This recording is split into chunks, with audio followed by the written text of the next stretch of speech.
Greetings to Jarvis and, of course, Jarvis Enjoyers. Am I the official Jarvis correspondent here?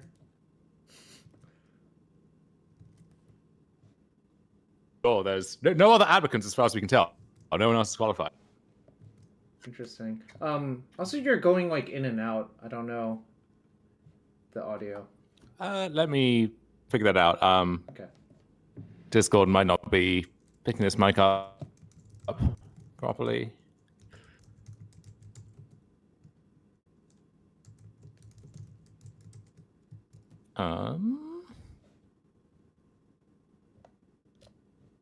Voice and video.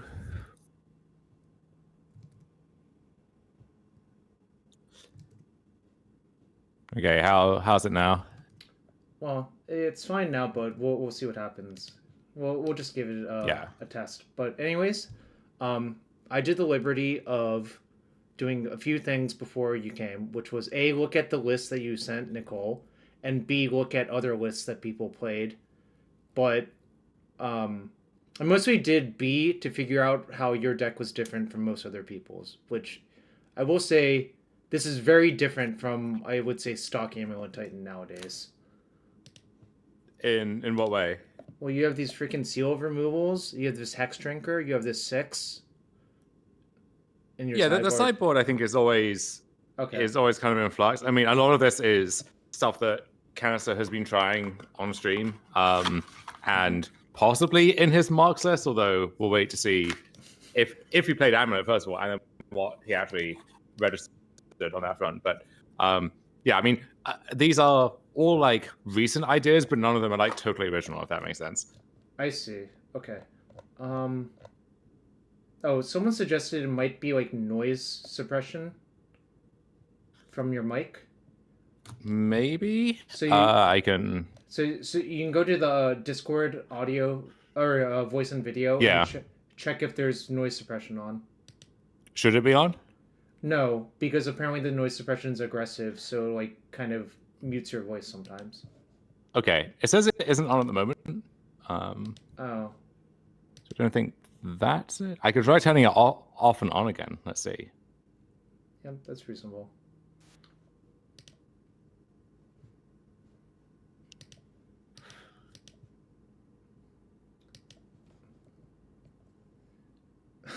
Darth Dog 900 says, currently beating someone with a maxed out Hex Drinker right now is so good.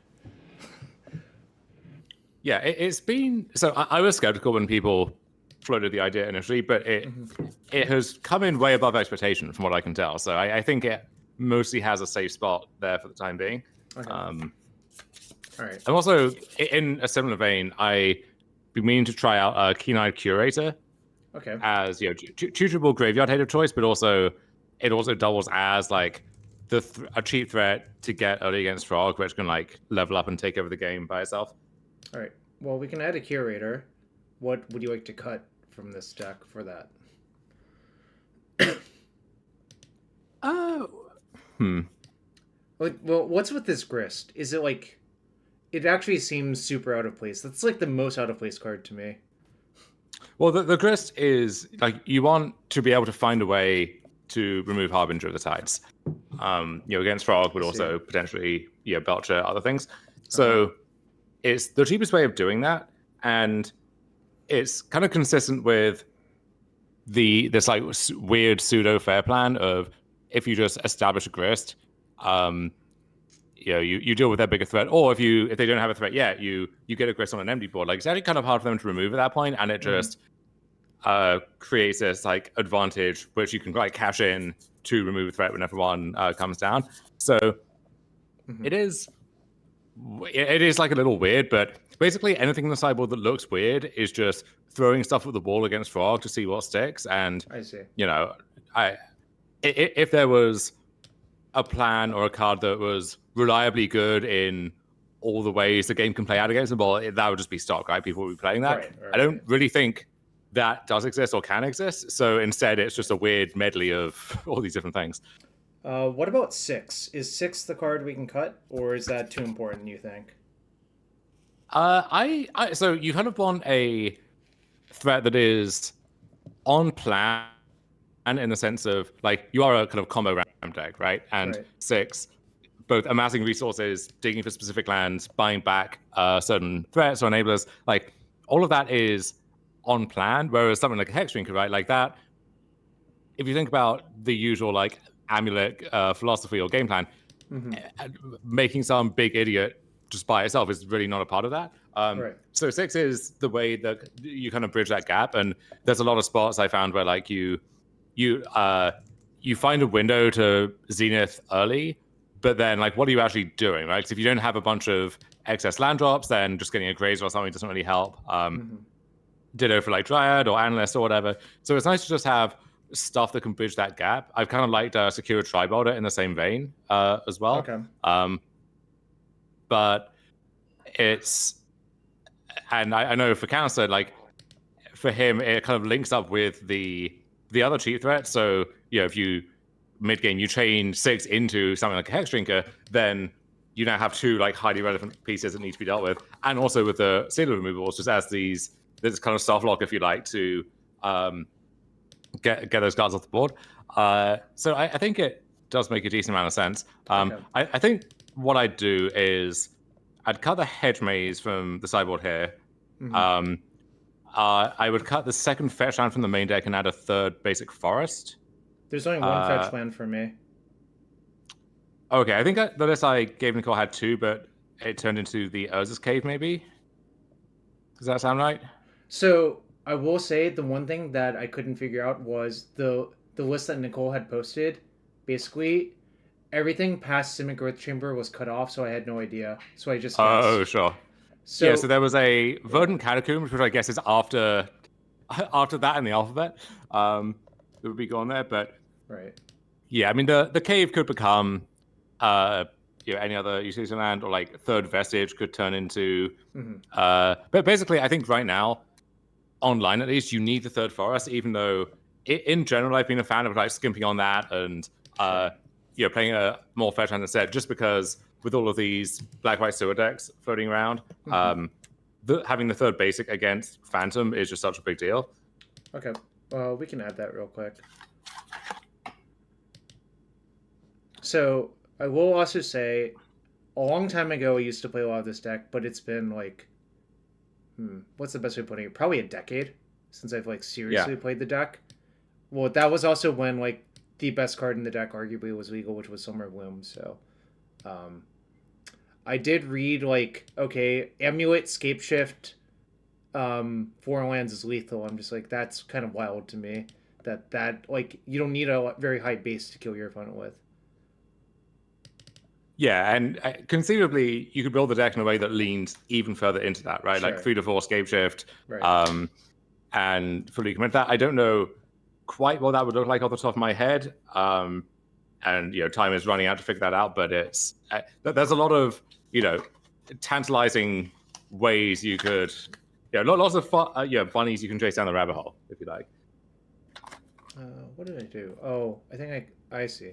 Okay, so we want to cut that. I'm gonna cut a Vestige for a forest. I guess that's somewhat reasonable, right? I think I want to keep the fetch. I guess I don't have a good reason except, I guess, like, it finds a red source for Pyroclasm, and it finds... I guess there's no blue source for seal removal for it to fetch anymore, right? Yeah, the first fetch is good, I think. I am committed to the first one. I see. But, beyond that, it is up in the air. And then I think I would want the 7th bounce land back in, just because the games where you have to ramp manually and you have like 8+ Grazers now with Zenith and so on, like just drawing at least the first bounce land is pretty key to making those functional cards. So I assume it should be a Growth Chamber. Yeah, Growth Chamber over... you could probably cut the Urza's Cave as much as I love it, or there's you could haggle over other stuff, maybe like the main deck Cavern of Souls makes sense, but is usually where I free up a slot as well. Okay. I was just thinking the Cavern might be good if there's a lot of the Temur style deck, right? Yes, although I mean I've seen lists that kind of follow through on viewing the deck as a proactive tempo deck first and foremost, and just don't play counterspell anymore, which I think is actually probably correct. But even against the more traditional lists, like, okay, it's good against the 4 counterspells if your payoff is exactly a creature. So, you know, if you have Zenith or whatever against counterspell, that doesn't really help either. So things have to line up in the right way, but it does make the motley crew of cyborg creatures better as well. So I like having it somewhere, but I don't know if you quite need it main deck.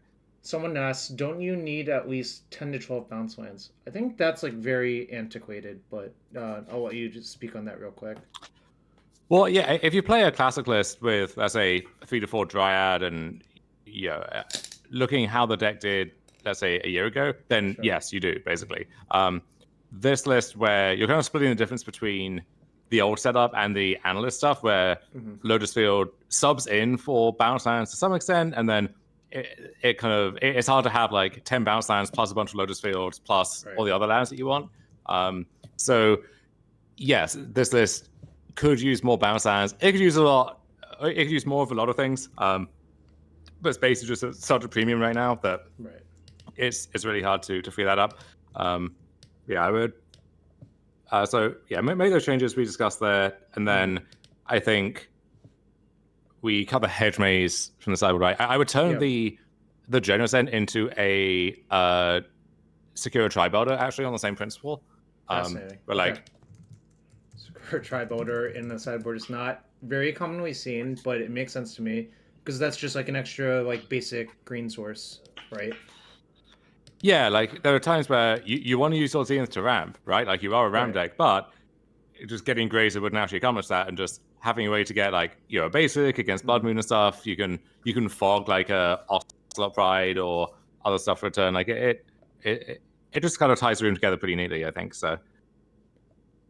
Okay, I'm just gonna grab the Secure Tri-Builder and some growth room. I'm just gonna buy them, like whatever. I don't want to submit another rental request. I'll take like who knows how long. You don't have these on your account from drafting OG Ravnica 20 years ago? So the answer is, at some point, I just started moving stuff off so my account would load faster. That makes sense. Because it actually does slow you down. Which, take it how you will. I don't know if computer systems should behave like that. My suspicion is they shouldn't, but it is what it is. Also, I like how both of these cards were legal in the same standard format together, if you remember that. That was... Oh, yeah. I mean, the Bounce Lands and Summer Bloom were legal together as well. But... Yeah, but Summer Bloom wasn't very good in Standard. Like, there was nothing to do with it. Only a few brave souls ever tried to make the most of that. I don't even remember who, actually. Well, there was a sweet deck from, I want to say, German Nationals, just before everything rotated out, which had... Secure Tribe Scout, which was also legal. Summer Bloom, Azusa, like all of these coexisted together. Like 12, 14 bounce lands, and then I think the payoffs were like I had 5-main Angel, like you just discard that to hand size on the draw turn 2. Train of Thought, Tidings, yeah. So this was like a control. This was like a big mana control deck, essentially, I guess. Yeah. I do not remember that. But it also doesn't sound very good, honestly, to me back then. But, it is what it is. All right. Anyways, I appear to have all of the cards. So we have our 33 lands.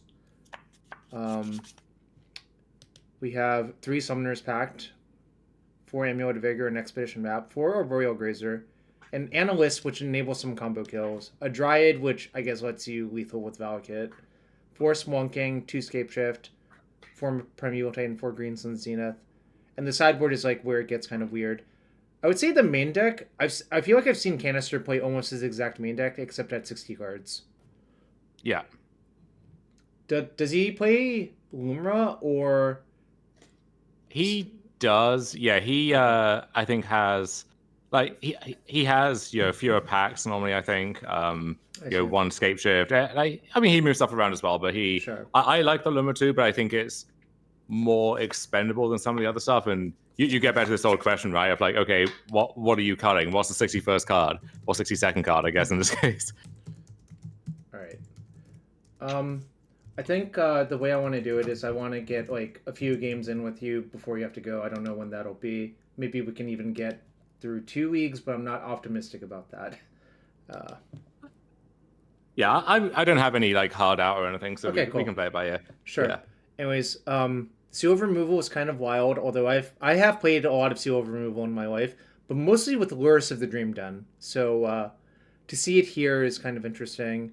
I think Pyroclasm is just best in class for Synergy. Is that correct? Yeah, the stock one now is Vampire's Vengeance, so that's the 3 mana instant speed one that makes the blood. You can debate the pros and cons there. I think the Vengeance might actually be better against like the black-white deck, interestingly, but I think that just against energy specifically, the sheer efficiency of Pyroclasm is just hard to beat. I think that overwhelms everything else. That makes sense to me because, I mean, realistically in that matchup, if you go long versus them, I think you're favored. So it's just more important not to take like 1,000 damage by like turn 3 or whatever, you know. Yeah, it's also it's like you have so many ways to spend 3 mana if you have it, and you also have a weird number of ways to like end up with exactly 2 leftover mana. So like you splunking into a bounce land or a vestige, or you play Titan, you get 2 vestiges, and then you have 2 mana, or there's just a lot of weird stuff like that. Whereas 3 is more, but also it's hard to hold open for it all the time. Like if you're playing a bounce land, right? You then can't pick up your other untapped land because that's your 3rd mana source, or like it's pretty strongly telegraphed a lot of the time, so you don't get the benefit of them just playing into it if they know what's up. Yeah. Anyways, all this makes sense to me. I guess we'll just head into a league or 2, and then you can tell me how to approach things. I do think a lot of this is kind of intuitive, like what's supposed to happen in a matchup. Because I feel like there's only a few ways Titan can play out versus different decks. Either you try to kill them really fast, or you try to be like somewhat resilient. Is that sort of like a fair way of viewing it, or? Yeah, and I mean the pitch for Titan has always been like it's better at playing the weird grindy games than most other combo decks would be. These days, you don't really have pure combo in the same way outside of stuff like Storm. You know, most decks have the kind of breach quality of like, you're a dedicated combo deck, but you also have Saga and you have other stuff. But I think Titan delivers on that part better than the rest of the competition. As a pure combo deck, right? Like the other options are faster on average, maybe a little bit more consistent. So you just kind of pick what's important to you, I guess. Got it. All right, we're in the queue. Wow. Look at these people. Azax has 16 trophies, I assume with Storm. I don't know. We did play a team trios at Eternal Weekend, and you were not having a good time that day, but it sort of worked itself out. It was an odd tournament, yeah. I'm playing both regional championships, and I guess the Canada one is next weekend? Yes. Yeah, so time is really running out over in these parts. I don't think Titan is that slow if you don't want it to be. It can be quite fast. Like... Yeah, I mean, this list is also optimizing for speed more than most. Like, the scape shifts feed into that, and you can lean into that a lot faster with, like, Michelson's Gardens and so on. Okay. My assumption is I'm supposed to keep this hand. The primary issue is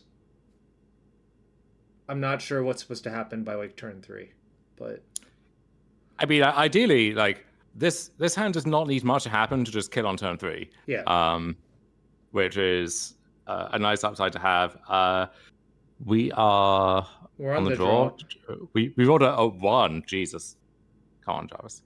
We got a. What's that? Got an upper game. I mean, if we rolled like an 8 or something and still lost, fair enough. But rolling a 1 is it's not a good look. Oh, I see. You were talking about the actual die roll, which it baffles me that it even tells people what the die roll is because it seems so irrelevant. Okay, it looks like we're playing against the Gab Nassif named sewer deck. Yes. Oh well. Yeah, this is. I mean, I guess I'm just you'd love to see that. So Saga Amulet is my assumption is what I'm supposed to do. Yeah, you can Saga Amulet, or sometimes if you think you might want have to pivot into a fairer game, like you can graze it in the Saga and then spend the first few turns, getting the most value out of that.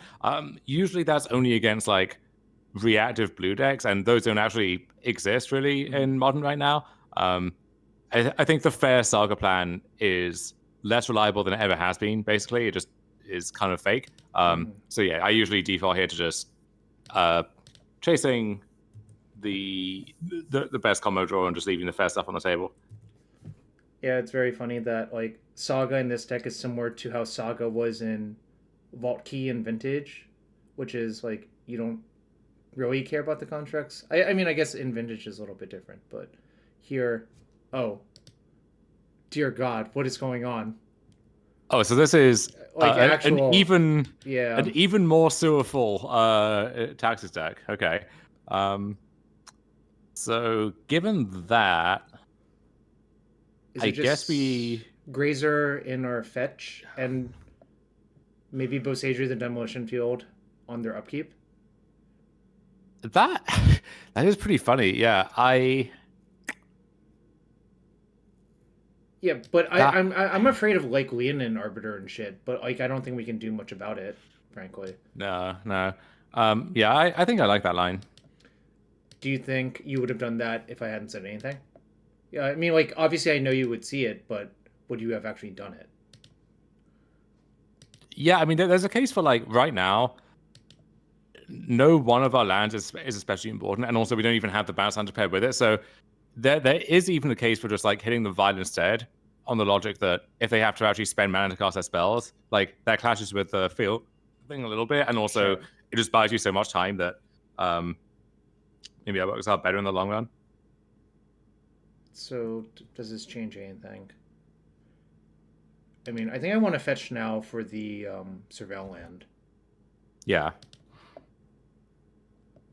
Yeah, what's up, House of Mana? We are gaming. So it might change it in the sense of if they have Recruiter of the Guard, then the line of like cast Recruiter, get Phantom, flicker in, or Vile in Phantom, and then flicker it again is like pretty backbreaking. You only delay that by a turn, I guess, by hitting Vile instead, and like the field is leaving the field around, like they're still getting some portion of that anyway. So I don't know. It's a tough spot. I think like even if they can't do that line this turn, right? Let's say they play Recruiter anyway.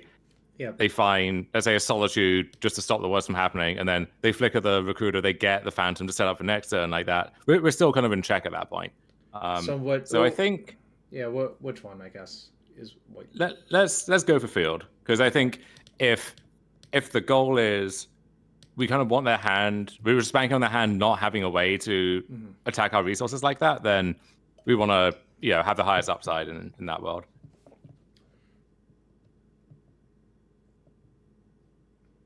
Do you think us showing them 61 affected their mulligan decision whatsoever? Quite possibly. Okay. Tough to say. I mean, to be fair, like Super Cal won a challenge with a 61 card version of the sewer deck, so there's a lot of extra card enjoyers who like their decks a little on the thicker side. So they're going to kill our Phantom, which is fine. This is the reason you wanted me to add a force as well. So yeah. So they have in fact assembled Splinter Twin. Yeah. Our lands are now we disappear rapidly.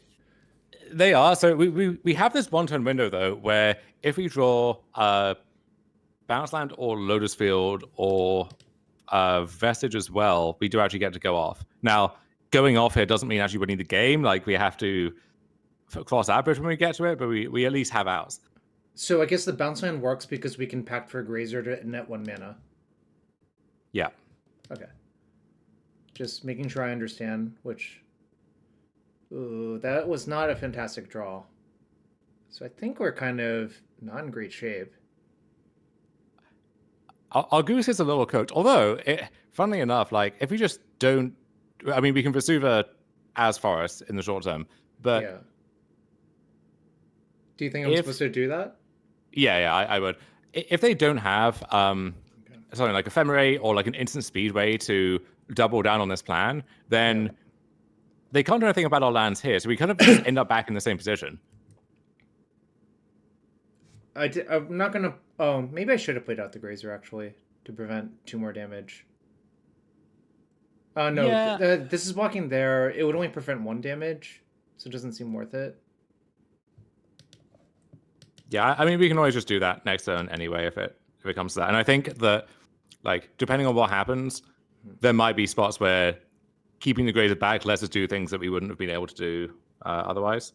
Someone suggested Pact for Analyst to rebuy the lands that they killed, but I think that ultimately doesn't end up doing enough, if I had to guess. Well, the problem is then we can't crack the Analyst this turn, so it's exposed, and they can just Philia the Recruiter into Solitude, Skyclave Apparition, something like that. So, and then we're on the hook for the pack next turn. So that doesn't do anything, and then also removes all of our outs. I don't like my chances in this game. I think I'm going to die. No, yeah, I think we're cooked. I think like basically this setup is very problematic for this deck if it happens fast enough. It is, yeah, which weirdly pushes you into being more of like a go fast combo deck because. Like, you can't guarantee that you actually win the fair games at this point, and so just exploiting their clunkiness and their lack of filtering or consistency is like the best way to handle that. When I played Sewer versus Amulet a few days ago, the matchup actually felt pretty good. Especially, I had 4 White Orchid Phantoms in my 75, so like the probability of this happening like increased a lot. Yeah, I think 4 in the 75 is stock at this point. Historically, these decks were always much worse against Amulet than they seem like they should be on paper, just because, like, okay, yeah, you can name all the individual cards that you think are good. This person's even more hateful. They have Leon and Arbiter in their deck. Well, yeah, I mean, they're just playing, like, Monowhite. Class 2017 D&T with some MH3 cards, which, like, is a bad deck, but is good in this context, right? But like previously, you would win more than you should because their deck just didn't really function a lot. These newer lists, and I think especially as they become more refined, like they do their thing more often, and that thing is pretty good. So it's harder than it used to be. So the problem with even playing Titan here is I can't search up the lands because I can't pay for Arbiter. But I don't really have a better play, right?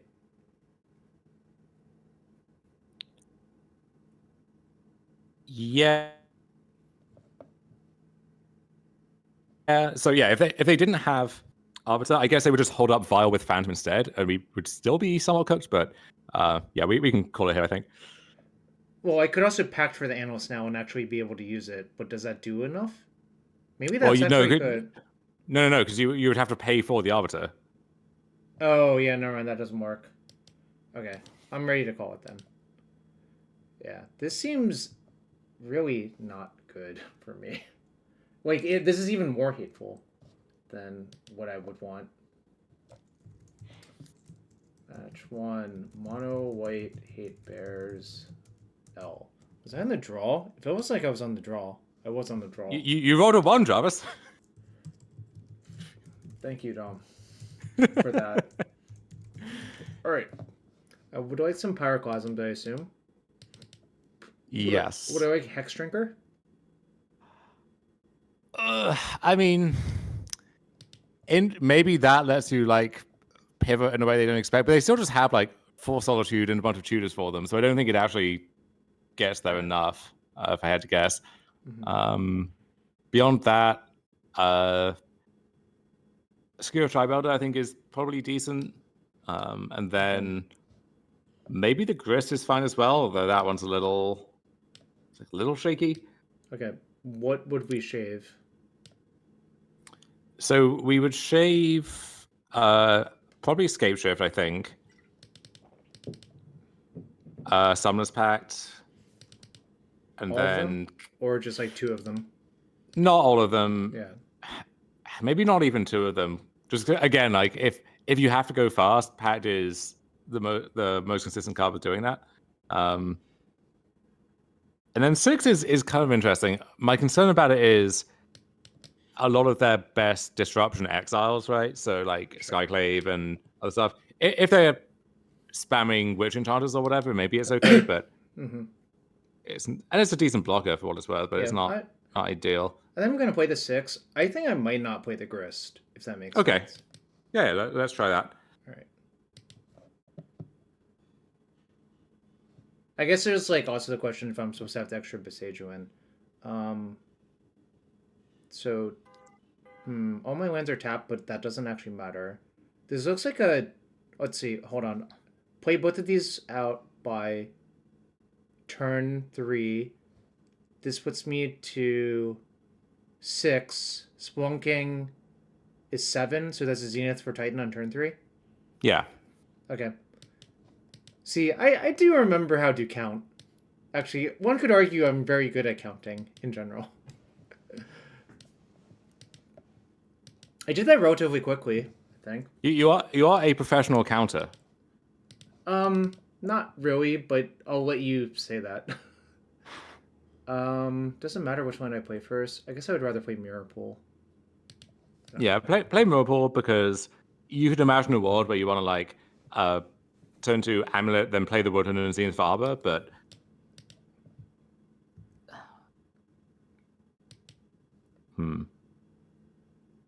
Well, this is certainly happening. Then the question is, what one do I play?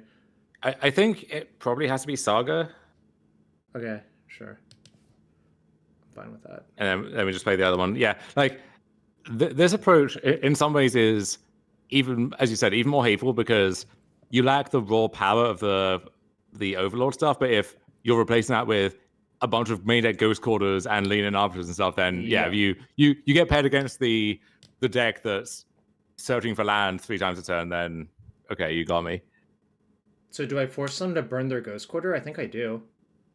Well, let's see. So you might be able to do that anyway. So if let's say you play Woodland, right? Yeah. You're going to get 2 untapped triggers on the stat. What are the odds that they just let that happen? I think they will never Ghost Quarter the Woodland. Okay. So what happens if I play the Grolter first?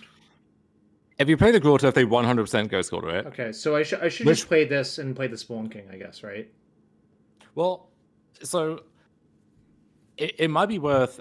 So if let's say you play the Turf out now, they Ghost Quarter it, you get Forest, you then get to float a mana from something, pick something up. Then that gives you your Spelunking land drop to work with, potentially. So I'm trying to think, like, okay, if that happens, can you reroll into going off again? I don't think so. It looks short to me, unless if I find exactly... 3... No, so let's say, okay, you play out the Turf, it gets Ghost Quartered, you get Forest, you float 3, you pick up something, you Spelunking, the Spelunking hits Bounce Land. Bounce Land comes in, you get to 4, you Zenith down to 2, get Grazer up to 6 for Titan. Or if you just get Lotus, then that just gets you to 6 right away. I guess the other consideration, which I did think about, and which Andrew also pointed out, is what if we just make a construct? Yeah, I think that's reasonable. And also, if they let the Saga pop off, it can find Expedition Map, which can get Lotus, which lets you jump to 6 in a way that they can't actually interact with using the Ghost Quarter. So yeah, maybe we hold the Turf for now, and we just lead on Woodland and just kind of force them to act first. Sure. And if they Ghost Quarter here, fantastic. That's totally fine. Yeah. It's a little scary that the Vial takes up to 2 would mean they're representing like Phantom and Ghost Quarter or Arbiter and Ghost Quarter. Should I play the Spelunking? Did we decide? Or should I just activate this? Well, you can do both, right? You could play Spelunking, put in the Turf. But if they Ghost Quarter... Oh, no, then it's fine. I think if they Ghost Quarter that, they can't really... Well, at that point, we've like... We've kind of used all our stuff at that point, and we still don't get the construct, so... I'm just going to do this. Okay. And I think this is reasonable. Is there a reason to do it now? I had one floating, but I guess maybe Sure. not. Okay. I mean, I don't really care about that. I guess that like makes Pyroclasm worse if I draw it. Makes our constructs worse too. That is one of the best draws possible for us, I think. Huh. Does that do anything? I don't think it does. It also doesn't seem very good with their Aether Vials, frankly. What the hell? Okay, so I think I'm not going to make another construct, and I'm going to let my construct die. Yes, they very kindly confirmed that we can just kill them now, so I would go ahead and do that. All right, that one I'm sacrificing. Yeah. The other... Oh, god damn it. All right, there we go. All right, I'm going to tap my Mirror Pool to pay for that one. I would not tap the Mirror Pool. I would just... Because, like, there might be a world where we just want to leave that up. Sure. Okay. Well, then I'll just tap my other 2 lands. Yeah. Sure. Cool. And now we just get third Amulet and kill them. Okay. What is the most efficient way to do this? I'm going to take the obvious game actions, which is this. Yeah. So, they have, 4 cards in hand? So, yeah. I think you can... Yeah, so you can Titan, Zenith 4 Titan. Titan gets T-West Bounce Land, which gets third Titan, which gets Battlements Red Land, and then you just haste them all. And even through 2 Solitudes, you win at that point. And I think that's less click intensive than going through some kind of Analyst loop. Yeah, I'm not going to do the Analyst loop thing right now. So what lands am I getting from this Titan trigger? From this one? So this would just be any lands that make enough to Zenith for 6. So, which at this point is basically just any lands, right? Sure. And I want to leave the Henwar Battlements and a red source in the deck. Yes. So I guess it's kind of nice to have a untapped colorless source left over and some spare mana just to hold up the Mirror Pool. So you could get Vestige plus Bounce Land, for example. Okay. I'll just do that. I'm not going to overthink it. I think it's like a waste of time to overthink this part. Yeah. At this point, it's completely trivial. Mana's not my bottleneck.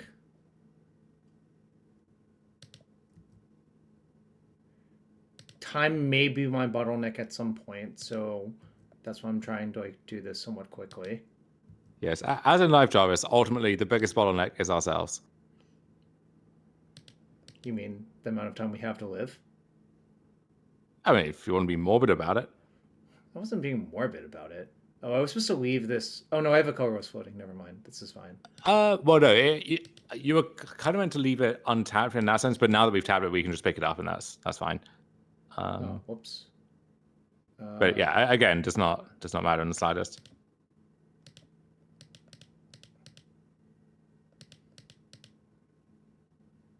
Sure, this is fine.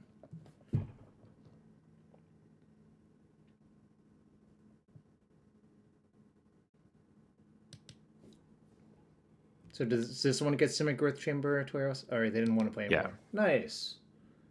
I mean, I think their goose was kind of cooked. Do we want to change anything? Doesn't. Kind of wondering about Collect Oof and or Fungus on the draw against Vile. Sure. Okay. Which is an option. I think the Fungus might just actually be good because you always have the Growth Spiral buyout on that. Mm-hmm. The Oof obviously is a lot more targeted, but... All right. What do you want to cut?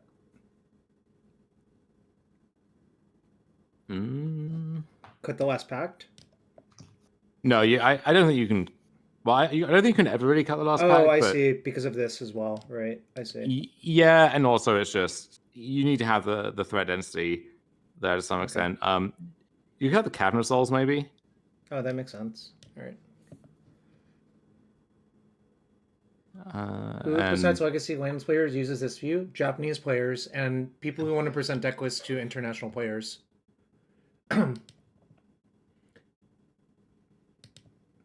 get that question a lot, and it puzzles me because the reason this view is better is because international players can see all of the pictures instead of just seeing the English text. And also English players who can't read, like myself. What's reading? All right. It's like the opposite of counting, Jarvis. All right. Well, one last cut. I don't know how good this text is, but I'm willing to leave it in there just for science. Yeah. Is it analyst, or do we need an analyst loop? Analyst loop is nice because it does play. It just breaks through a wall of solitude if that's that thing. Okay, sure. All right. Okay, I'll leave it, even though I think it's like kind of painful in some ways, but. We could cut, I don't know, maybe third Boseiju if you think we're not realistically going to be hitting their vial or their lands that often, but maybe we are. It's tough to say. Well, the other actually, no. On the draw, I think Saga probably should be the shave. Yeah. Okay, I would not have come to that myself. But I mean, at this point, as a default, I'm just shaving Sagas on the draw against basically everyone. Sure. But against their deck, they have a bunch of like Witch Enchanters and God knows what else, and yeah, it could get messy. All right, Chad is very being very aggressive about this card view thing. It's very weird to me. The only reason I really do it is for international players, like international viewers, and I think people should consider that. I'm also going to mowing this hand because I think it's quite awful, but yeah. All right, I will keep this hand on 6, I think. Yes. The question is, what do I bottom? You can happily bottom Forest, I think. Okay. It's kind of nice to have a Forest back in the deck as well. Yeah, actually, that makes a lot of sense. It's actually better to basically never draw the Forest versus the White Orchid Phantom deck, if possible. Gondro Castle. They also went to 5, so maybe we'll just get a free one due to their deck instability. Here's hoping, yeah. Yeah, Forest Amulet's good. I could have played the Boseiju first, but I'm not sure it actually matters very much. No, I mean, if their only play on this turn would be Phantom, we would rather not just turn our Boseiju into a Forest, probably. Although, funnily enough, with Analyst in hand, maybe we do. It's tough to say. Huh. Okay, so... I think I want to cast this. Yeah, it's a kind of interesting spot, I think. So they just took 3 to play Witch Enchanter as a land, right? They have Philia in hand, I'm pretty sure. Yeah, they have Philia, but I'm thinking if they have Flicker Wisp, then they can also flicker their land back into Witch Enchanter to blow up Amulet, which is somewhat annoying. I don't think I can do much about that. You can't, yeah. But that also would mean, if we're cognizant of Flicker Wisp, then exposing a bounce land here is kind of risky. Just it getting flickered or getting blown up by a bunch of different things. So I guess what do you want to do? Yeah, that's the thing, right? Because if we just don't do anything, I don't think that's meaningfully better against most of those lines either. I think if I weren't here, what I would do is Zenith for 1, get Grazer, put Simic Growth Chamber into play, pick up Boseiju, play Analyst. Yeah, I definitely want to play Analyst this turn. My only thought is, do I want to just Boseiju Analyst, or do I want to do the Zenith Grazer bounce land thing and then play Analyst? And I think there are decent arguments for both, honestly. One thing I like is, if we take your line, it kind of overloads a lot of the stuff they could have right now. Yep. Because with the Lotus, we're threatening to just go off with the Analyst next turn anyway. Mm-hmm. So we can actually handle getting our bounce land blown up. We can handle getting Amulet getting blown up would set us back a bit, but it would still we've developed meaningfully in the meantime. So yeah, I think doing that. This also has the benefit of getting the Zenith out of our hand in case they do have an Arbiter at some point soon. Yep. This is also like, I think if you just play normal Magic, this is the most intuitive thing to do, right? If that makes sense. Yeah, spend all your mana and like develop your board. Exactly. Yeah. So like this is just me, like if I want to play like kind of normally, which I guess in this spot is kind of normal, that's like the most obvious thing to do. And we milled a Vesuva and a Forest. All right, well, let's see what happens. I mean, they might just not have very much because they did go to 5.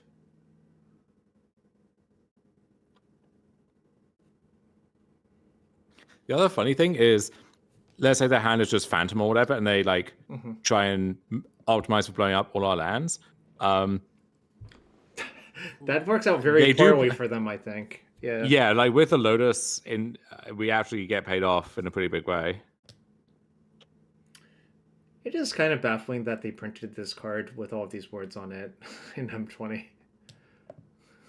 M20 is a messed up set, and like, is that the Veil of Summer set? Veil of Summer, Field of the Dead, Golos, Risen Reef. Yeah, like every set in that era was messed up in its own way, but this one flies under the radar for just how messed up it really was. They flickered their Giver of Runes, which is very peculiar. Well, they just want the counter, right? And I guess they don't have a better thing to flicker. It just means to me that they don't have Flicker Wisp or Recruiter of the Guard. Or White Orchid Phantom. Oh, no, they could have Phantom in it. Well, no. Well, no, they were just... No, because you can still just Phantom this. There's nothing good to flicker it onto, so you could have Phantom in hand. Okay, well, yes. We did Mill Force, which is kind of Pepega, but... All right. Wait, Jarvis says it's what now? I don't know what you're talking about. Anyways. So... They have 2 up? What do they have?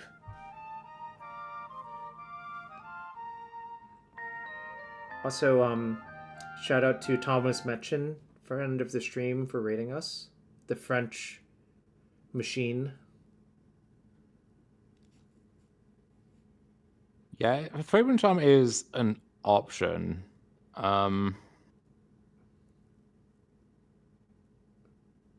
Which I don't know if there's like a stock D&T list to cross-reference this with.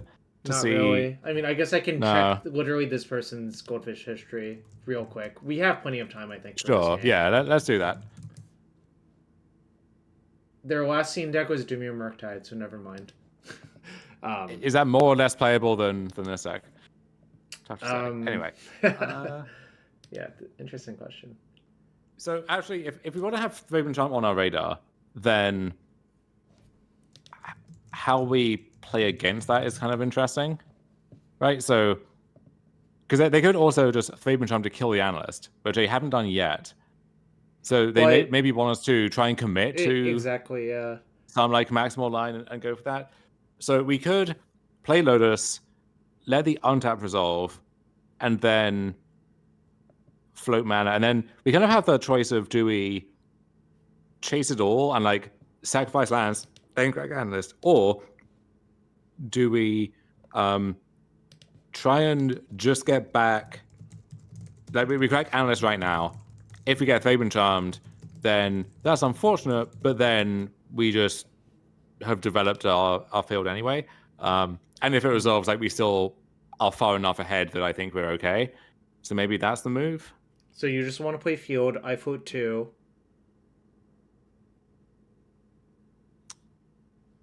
Yeah, play field. All right. How often do you use MTGO timings to dictate your plays? Solitude, okay. That's fine. They did have the Flicker Wisp. That makes sense. Yeah. Okay, well, now I don't have to commit to anything. This is totally fine. Yeah, so now actually drawing the map is pretty nice. So we just, leave our Lotus in play. Play map, hold up map. Yeah.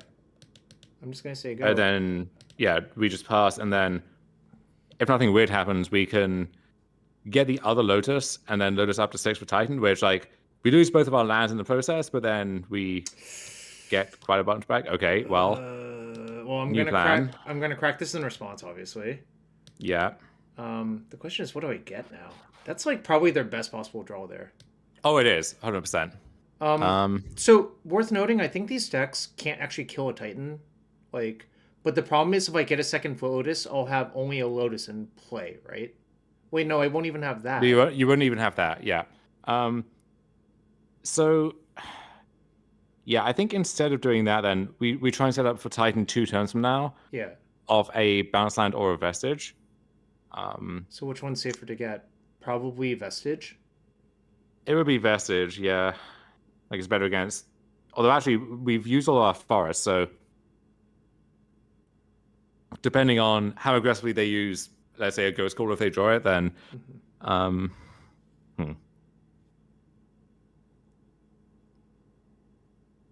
we could also get the Echoing Deeps. Because that way, because that can be the bounce land on that turn if we need to be. But also, if things change, we could copy their Ghost Caller and just strip mine them and stop them from like casting a relevant spell. Sure. I'll just get Echoing Deeps. That sounds good to me. Yeah. God, I just wanted them to brick for one turn so things would be easy. But that's the opposite of bricking. At least we are still at 20. This doesn't not kill us particularly fast.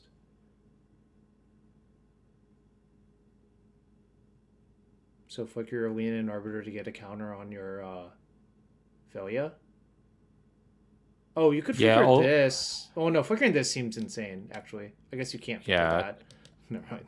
I mean, this is kind of weird because we just get to soak up a damage. Which is, no.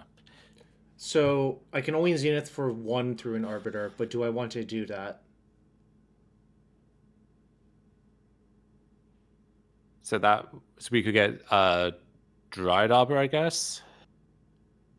That seems kind of good, actually. Is that crazy? Well, like, so on the next turn, 6 versus 7 is not a meaningful difference versus the Arbiter, right? But what if they draw Ghost Quarter?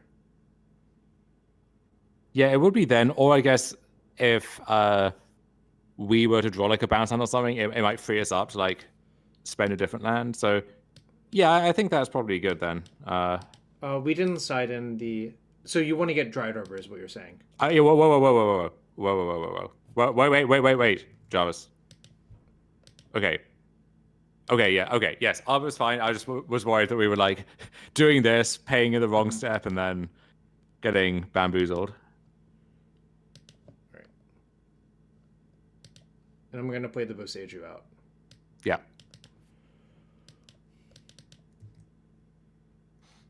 I guess Boseiju could have strip mined them, but it doesn't seem like I should do that right now. Yeah, it's funny. If our payoff was cheaper, we could just like strip both our lands and then just have them in the hard lock. But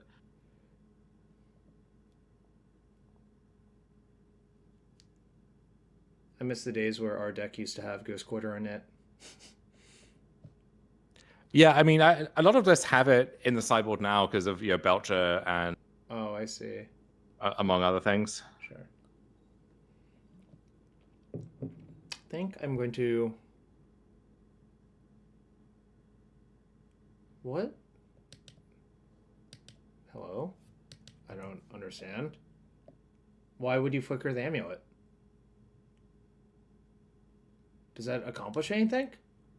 No, not really. Okay. So what's the plan, Stan? Okay, plan is. So wait, I think just casting Titan 6 makes sense. I have 1, 2, 3, 4, 5, 6, 7, 8. So can I pay for Arbiter? If I like Deeps, Chamber, Float. Yes, you can. Yeah, so that's what I'm Let's do that. Yeah.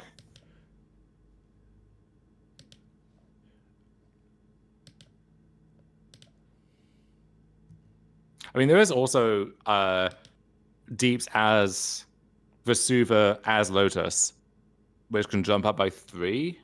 But does that change anything? Why? I don't think so. I guess it means you could. So let's say you did that.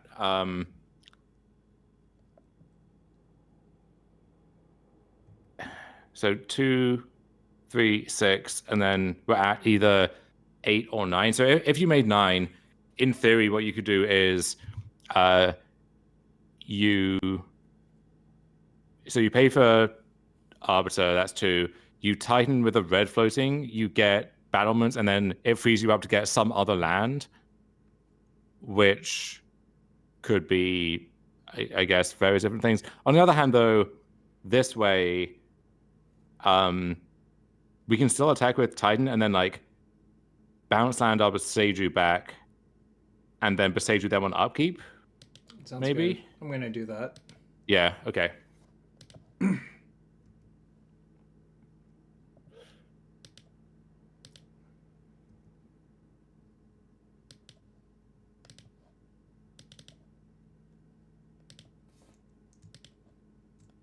So I think priority here is going to be, firstly, not timing out, but then also not dying to the Felia.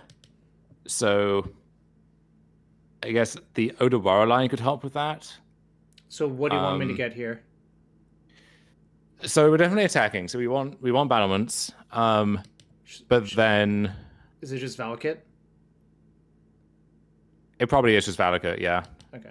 I'm going to just do it fast. That's why I'm just asking. All right. Yeah, you're good.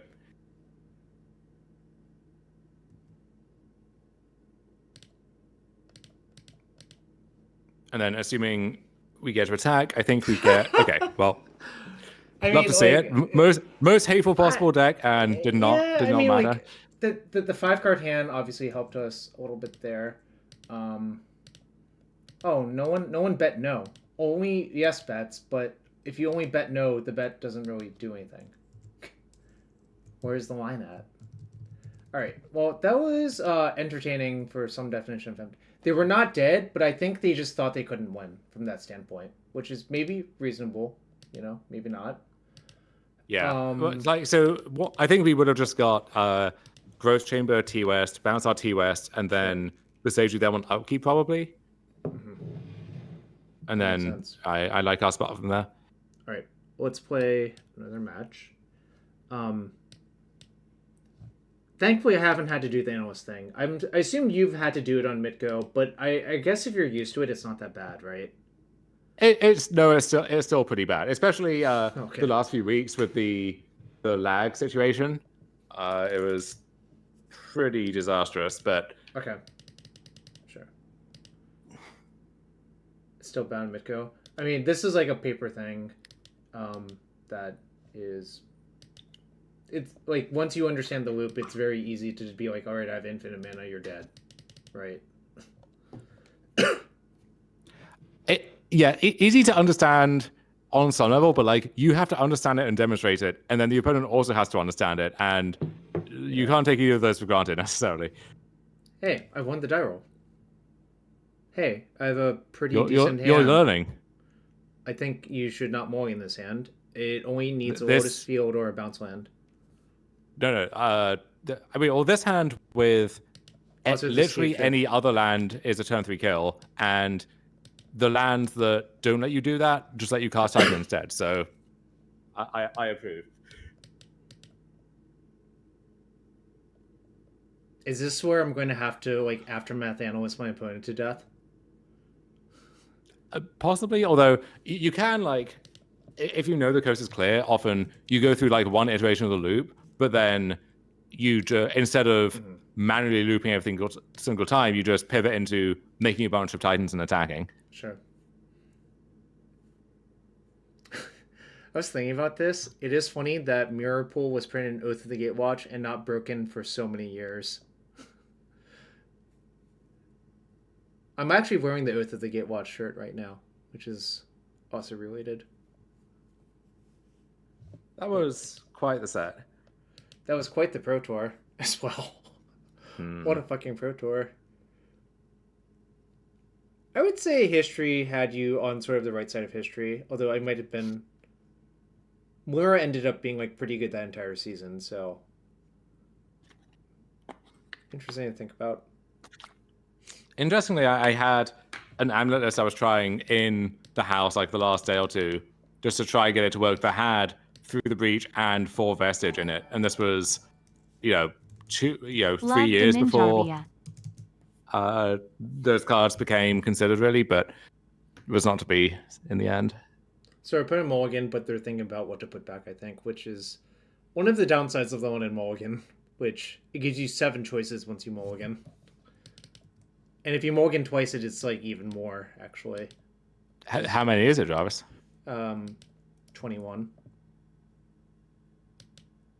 Because the order... Oh, actually, that's not true. The order in which you put them on the bottom of your deck does matter, so it's actually 42. Which is mostly the same as 21 for that thing, because most modern decks shuffle at some point, so... Ours has been known to shuffle on occasion. Not as much as fetchland decks, I think, but... No, we tend to shuffle a lot in the space of one turn, as opposed to, twice every turn for the entire round.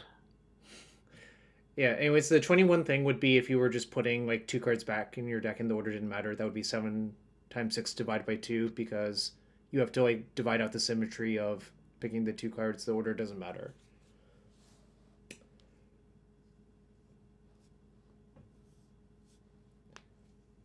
Right, our opponent may be experiencing a severe amount of lag, or they might just be slow. It's unclear which.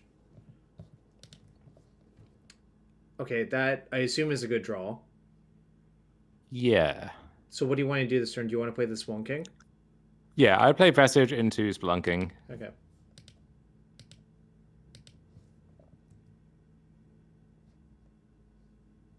Oh, right. Okay. What land am I putting into play? Woodland now.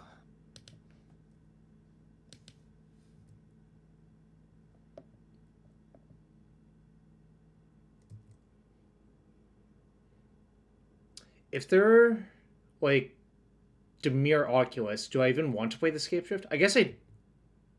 Okay, so it's just energy, right? I mean, you would, because like if it resolves, you win the game on the spot. If it doesn't resolve, it was basically never going to resolve, right? And you at least make them 2 for 1 of themselves on a force negation, as opposed to just manually countering it later. Got it. What does Steam Vent's Parlor Strand tell you right now? Like Jeskai of some kind. But I mean, I haven't seen a Jeskai deck in a while. Like, what do we think Jeskai decks do now? I mean, it could just be, Boros Energy with a small blue splash, Yeah. Or it could be like full on, like I don't know, Twin or something, or maybe like the Consign Flage. How about now? Thing. Is this just creativity with like a weird mana base, or it's just Omnath? Probably, right? It looks like Omnath to me. Yeah. Okay, so tell me how to do the kill. Okay, assuming all goes to plan, so we'll play Beseju. Sure. We'll play Scapeshift. Okay, that's the easy part.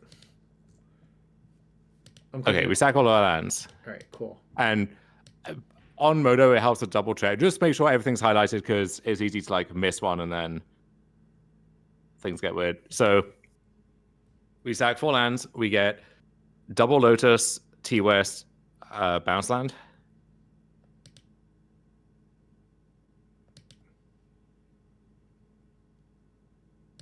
Which bounce land? Does it matter? Any is fine. I guess Growth Chamber just is simple. Okay.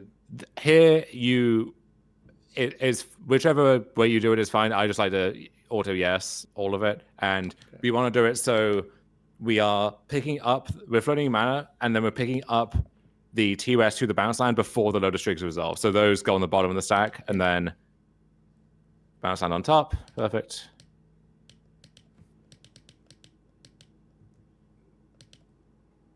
Goes up. So float more green, more blue, and then we stack everything. Transmute for pact for analyst. Yeah. Okay. I mean, it's like kind of scripted what I have to do by this point, because there's nothing else I can do. Yeah, I mean, just having the Titan in hand naturally, in theory, gives you other options if you were concerned about like very specific things. But I think there's a good chance that they have Solitude in their hands, so this makes sense because it looks like they're Omnath to me. Also, for those of you who are saying creativity, they played Flooded Strand, so it's very unlikely to be creativity. Yeah, good catch. Just crack this, so, right? Yeah, so now you sack everything, and so we milled some extra lands, but if you just look at the lands that we had in play, or that we got in play through this process, it's enough to get the final stage. So what we would do normally here is you float on the mana again, so you'd have 13 mana. You'd pick up T-West, you T-West for Pat. Pat would get Titan, Titan would get Woodland, and then Woodland would copy Analyst, and then now you have the full loop established. For us here instead, we can now still do that, but also we just have this Titan here as the security blanket. Wait, am I supposed to float mana and then use the Woodland to copy my Analyst?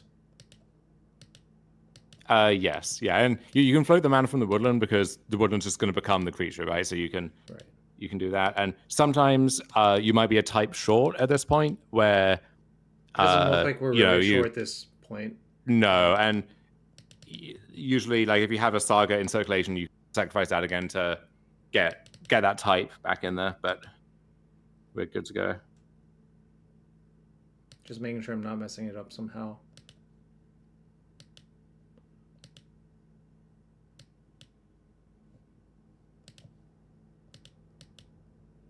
Oh, I forgot to sack the Saga, but it didn't end up costing me. No, I should have actually been careful about that, right? Yeah, you do the quick check there. Usually it won't matter. But I didn't check, is what I'm saying. Yeah. Which is not correct, but... Right. How long do I have to do this for? Well, so right now what you're doing, like, with the cards that are face up, is you're just making a bunch of mana, right? So usually at this stage you would do the T-West for Pat for Titan thing, get the missing lands, whatever. Here, given that we just have a Pat in hand, we can do that right now, and we don't need to kind of concern ourselves with that. You can also, like, given that you would be looping T-West every time, you can T-West for more like channel lands or whatever, and in paper, this is where you would demonstrate, okay, I now that I have a channel land in circulation, I'm doing all of your stuff, I'm overborrowing all of your stuff. And usually that's what convinces them to give up the ghost. But what do I get here? You could get, like, I guess if we're thinking about time convenience, you could get like Mirrorpool Valakut, and then you start making some Titans, and then the T-West can find Pact for Dryad instead, like with a Mirrorpool or a spare Woodland up, and then the next loop is going to put a bunch of Valakut triggers on the stack. I should probably make sure Wait, where did my Woodland go? Whoops, I sacked my Woodland. Okay. Jarvis, please. I think it's fine, actually. We should have our deeps in there too, right? Assuming this resolves. Yeah. I did mess it up. Okay. I think it kind of doesn't matter what I do. So what do? I get the deeps to copy Woodland and something else? Yeah, deeps and, I mean, really whatever you like at this point. That's too much. Too much to ask me to do. I guess I'll just get Vesuva, copy Valakut, actually. Okay. Wait, what is this? This is the Vesuva copying that. This is this copying that. Yes.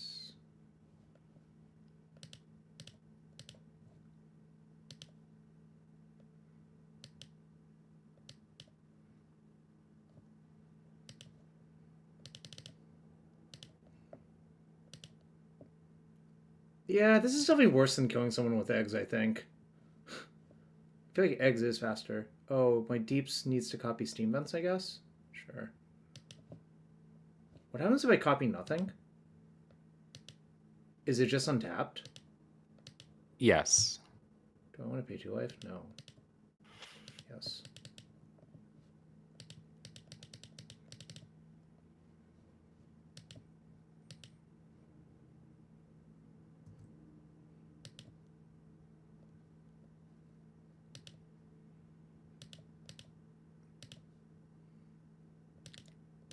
Yeah, you okay, sure. Yeah, Zach.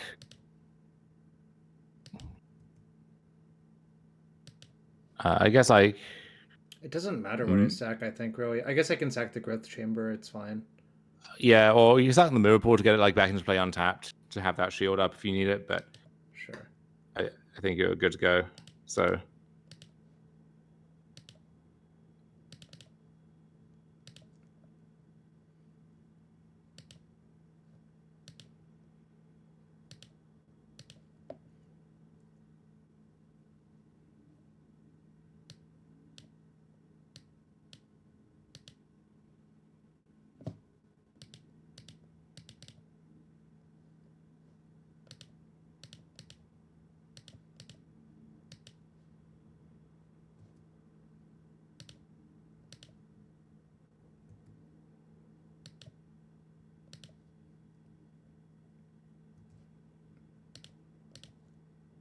I think I have enough to just like do this now, get the Dryad and kill my opponent. I didn't actually like check, it's just vibes based. It feels like it.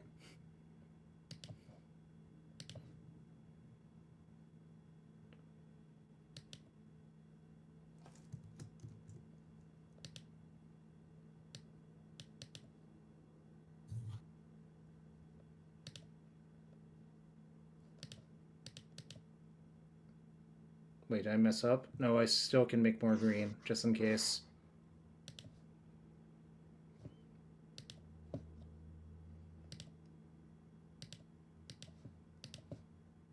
Actually, this just kills them with the woodland, right? Yeah.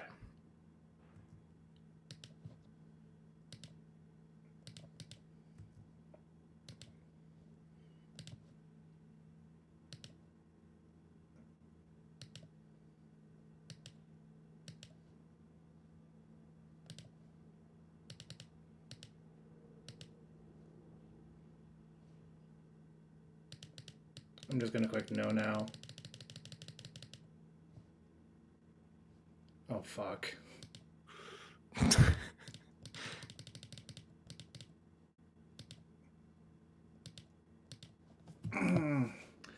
My Curva Tunnel does not like this. Fortunately, there's a hack to some of this.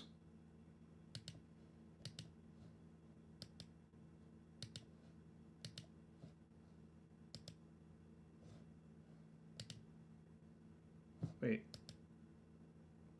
Always yes. Always yield. Fuck. Always yes. Right.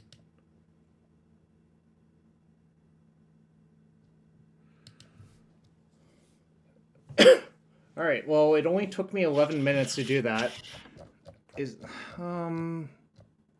Was it actually 11 minutes? Let me check. 5:32 to 5:40. It took me 10 minutes. That feels a little bit slow. Anyways, we've seen Jeskai / Stomping Ground lands, like Omnath lands, and Brennan 6 and Footstrand. So what would you do? Yeah, I don't know if it's just a coincidence we saw like all red X lands. It is. I think it's Omnath. My bet is Omnath, honestly. In which case, I think the Grist is decent against them. Okay.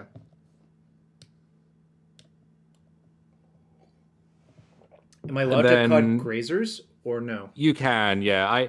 And this is one nice thing about fungus, I think, is that like the fungus can hedge against some things, but then also, growth spiral you if you need to.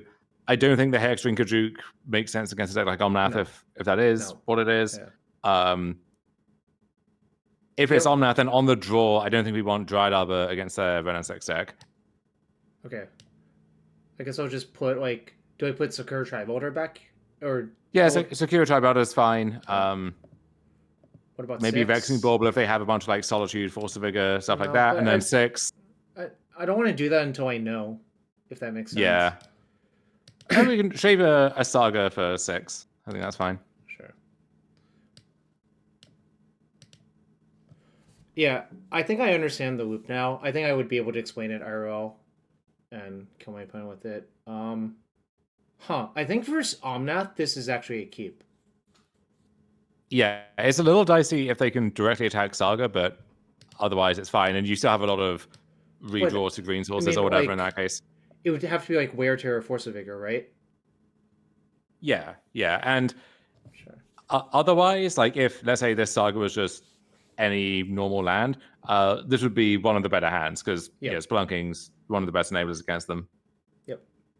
No, I'm a big... I think Spelunking's just like an inherently broken card, which is kind of funny to say. All right, opponent's going to 5. I do believe it's Omnath. I just get the Omnath vibes. Because I played so much Omnath, it just felt like they just kept an Omnath hand, you know? I mean, could it be some like slow domain zoo draw, do you think? Ren in 6? Did they show Ren game 1? Yeah, they played Ren picking up their Flooded Strand, so that's why I think Omnath, right? Yeah, okay. How often are we cutting Spelunking? I don't know. It's not creativity. They played Flooded Strand. Like, you all have to stop saying creativity. Or show me a creativity deck list that played Flooded Strand. Morp, you play creativity. You should know Flooded Strand, disqualified. Creativity there. I don't know who Morp is, but I'll take your word for it. Yes, my assumption is it's Omnath. But I honestly have no proof because we killed them on turn 3 when all they showed was a fucking Ren in 6.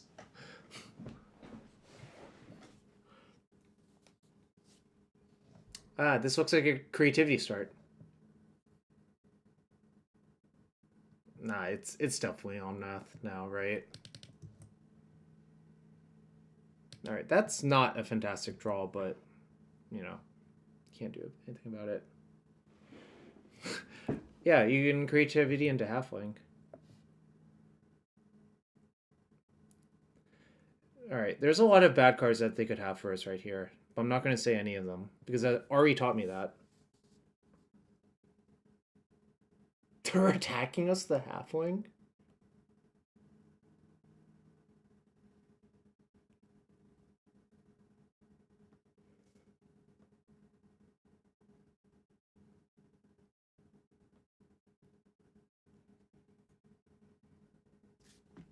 Wow. Alright, auto yield. I'm not even going to bother with float. That's just going to waste time.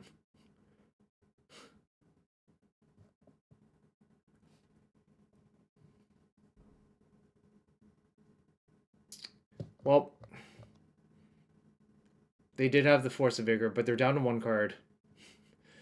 I'm going to discard this Grist, I think.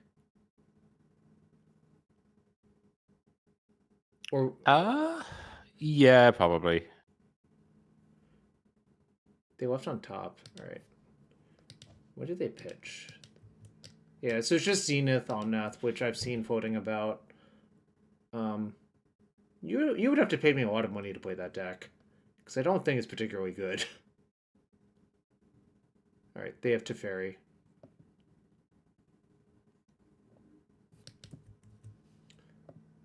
That was the card I was afraid they had when we played a turn 1 Saga, actually.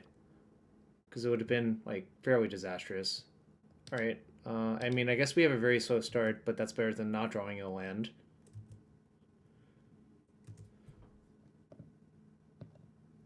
These turns are all easy. We have one decision.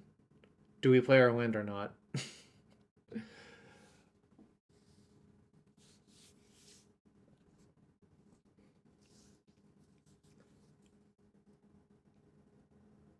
I could GSC for Arbor, except we boarded out the Arbor, so we can't do that. Because Dom said he wanted to side out Arbor versus Ryan 6, which, I mean, obviously makes sense.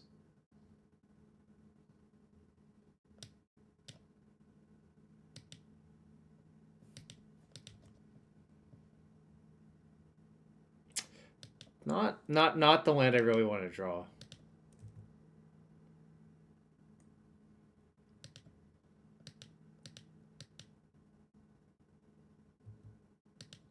How do you sign up for this? I don't know. All right, Dom, what do you want me to discard? Probably second Spelunking?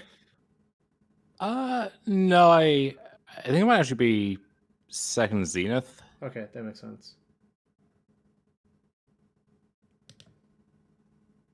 Oh yeah, the view sideboard thing on Arena where it just shows you your old sideboard instead of like how you're actually sideboarded is like infuriating. It doesn't make any damn sense.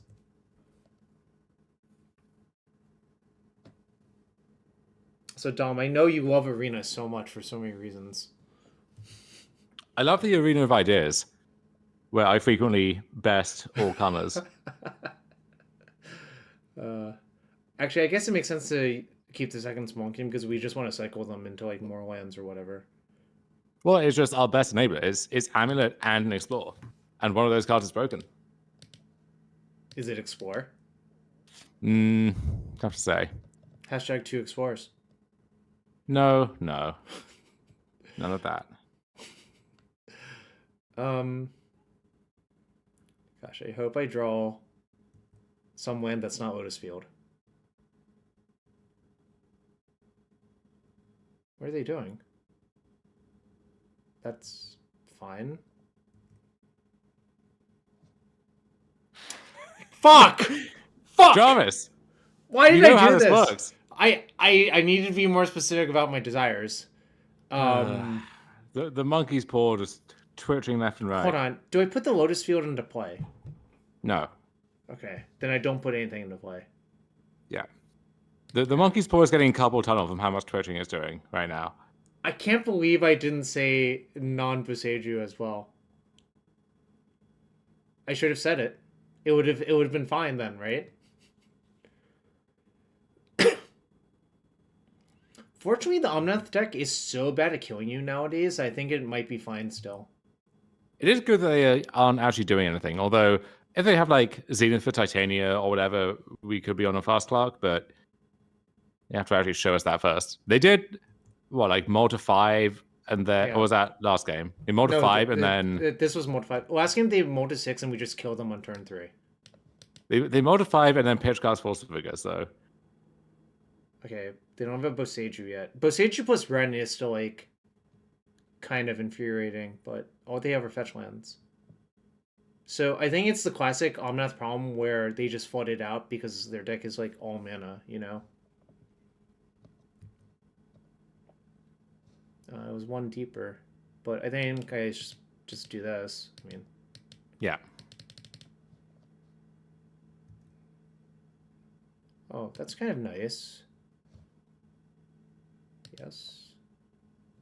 So I can put this into play and do something, right? Yeah, so I would play the Lotus Field. I'd sack Valakut and Boseiju. Yep. And then I would play Dryad, and then with the extra land drop, we can now play the new Boseiju. Do I also want a Zenith for 1, maybe? Or does that not accomplish anything? I don't think it does anything.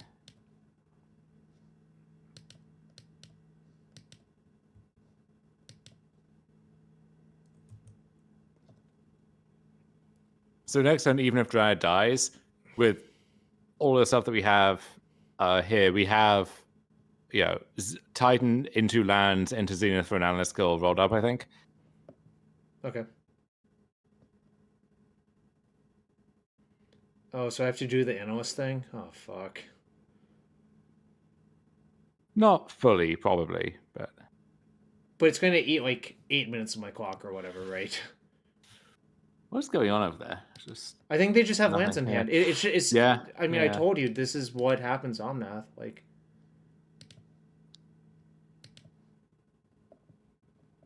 So what lands do I get for the analyst kill?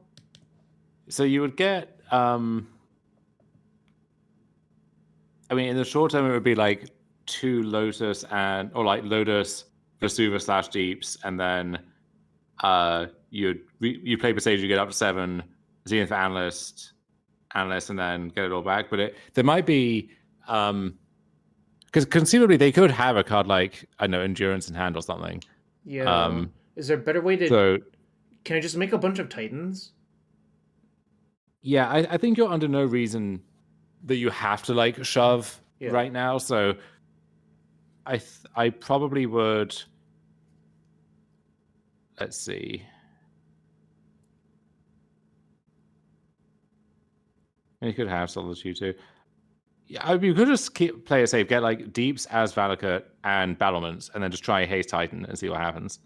I like that because the game is slow enough that I think that's fine. And getting the lands into play for the Dryad is actually kind of appealing, right?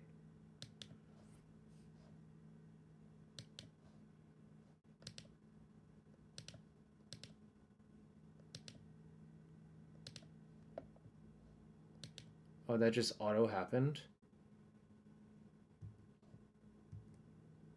I don't think they have very much, Dom.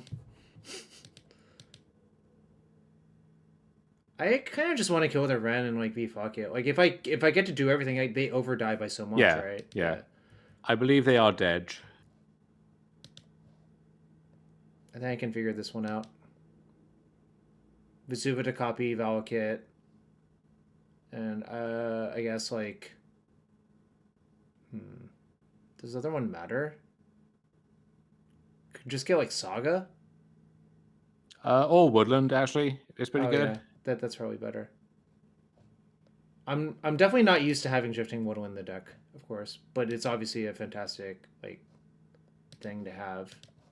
Yeah, and if they really have nothing, you can just play the Beseju for I mean, Valakut kills are pretty trivial if you're allowed to do whatever the hell you want.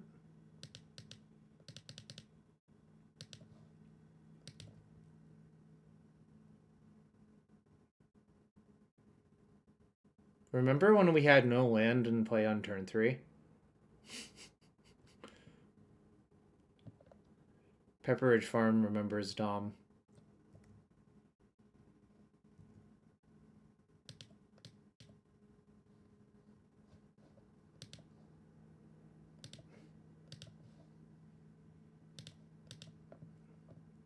I'm gonna show them dominance. A display of dominance? Something like that. Go. Alright, Dom, I'm gonna use the restroom real quick. Maybe you would like to as well, because the clicking is really I need a break from it for a second. So it is hungry work. It is work, right? Anyway, chat, we'll be back in a few minutes. Don't start a revolution. No revolutions are allowed to be started. And if you do, well, hashtag blame Canada.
It was totally creativity.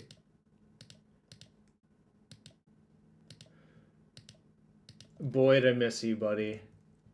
I certainly miss you.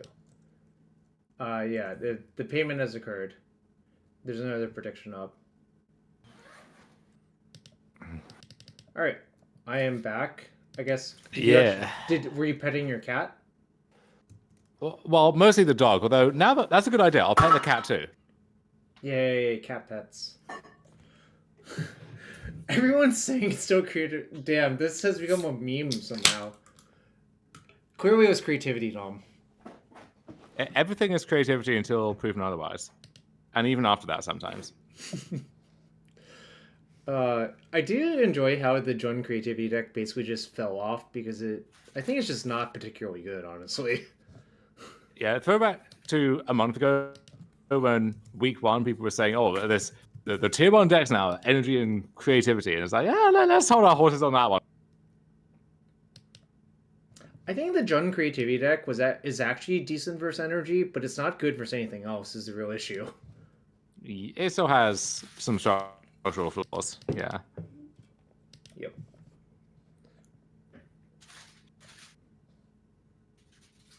It's funny if I do end up playing this Amulet deck. I think I own every card in it, which is nice.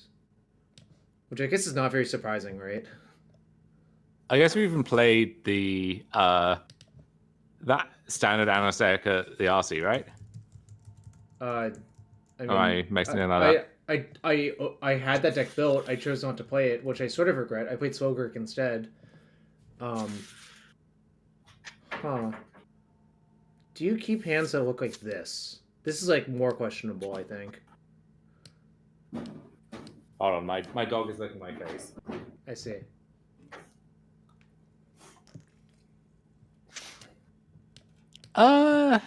Yeah, this is not good. We can send it back. Wow, Weiser's just talking shit because he beat me at that RC with Analyst. Many such cases. We can keep this. Do we have any goldfish info on our opponent? No. Literally, they have no backlog. I think I'm just going to keep in bottom forest. Is that crazy?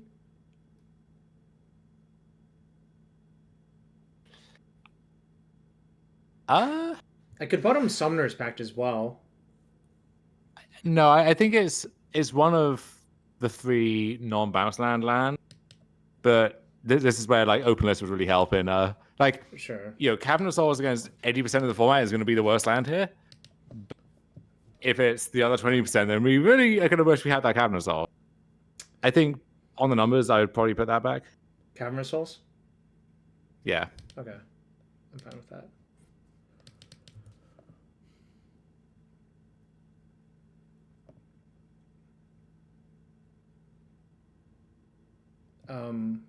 So this is like Birthing Ritual nonsense deck? Probably, yeah.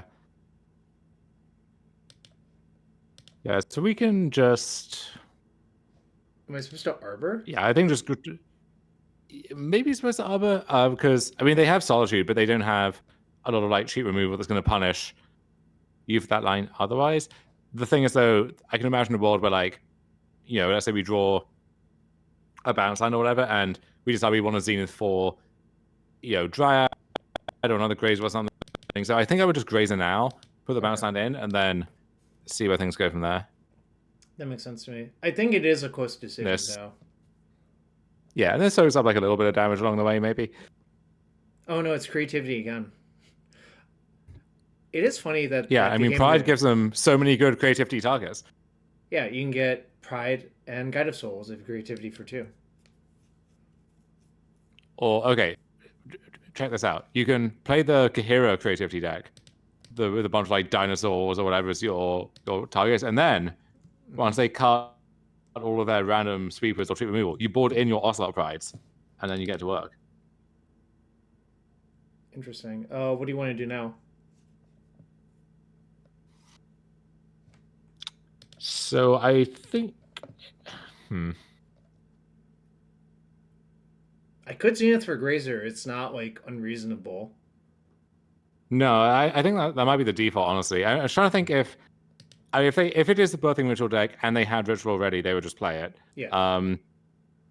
So I don't think that we necessarily need to, like, hold up a Seiju or be too cognizant of that. The thing I'm thinking is, do we want to maybe hold off and then next turn Zenith for Dryad, and then we have like you were still ramping on the same cadence, but we have a threat on board that like levels up our Titan. Because right now, even if we get to 6 and we cast Titan, it's not really doing anything. Is the issue? It's just like a big ramp spell. Big ramp spell. I know you like big ramp spells.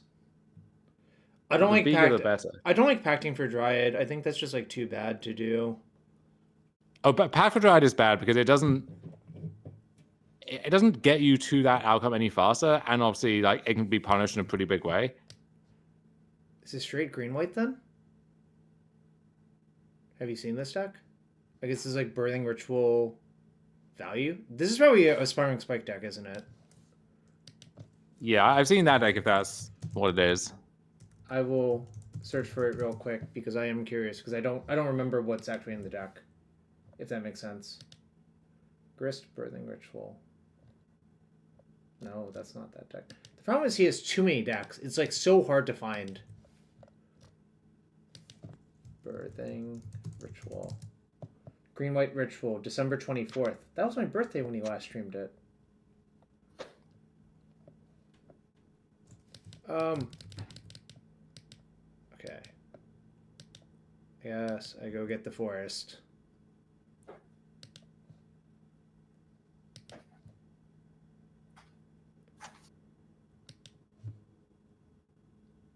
Oh, so his last deck did have fight for white Orchid Phantom in the main deck, which is kind of irritating. And 4 Solitude? Seems like maybe it's not the easiest matchup. Alright, I think now we can't really delay, and or can I delay? Well, you could... So you could take the risk of Pact for Dryad now, do that, and then... double ramp again next turn, and then the turn after that. Okay. Or you could, I guess, Grazer for Dryad, or Grazer for, Zenith for Grazer, excuse me. And then... And just put both bounce lands in. If they have another Phantom, it sucks, but I think, like, realistically, if they have another Phantom, it's going to be really hard to escape, right?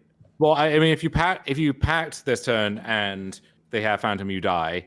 And I think, like, the Zenith line is better because this way your mana's not tied up next turn, and if you draw like Amulet or Splunking or whatever, you get to pop off still.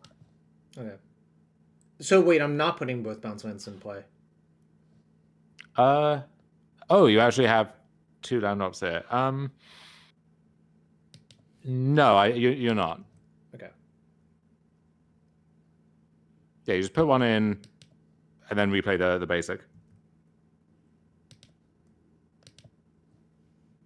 So if I draw an Amulet, I can like try to do stuff, but if they have a Solitude, it might get blown out.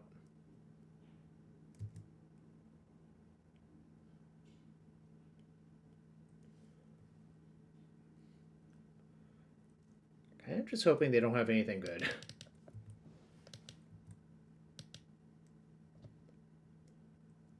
We can't really derive that much information from their hand because they went...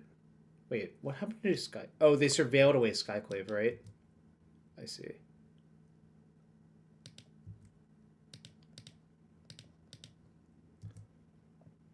Okay. Block those. Take 2.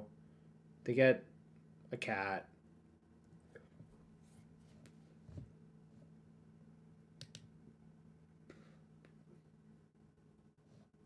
Okay, I think this is just Spike's deck, given the cards I've seen. I can probably, like, quote the deck down to, like, 70 or so now.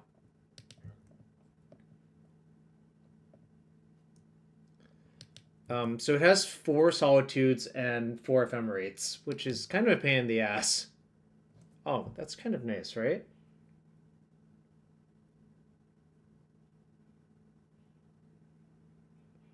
Oh yeah, Splunking's great. Let's start there. Yeah.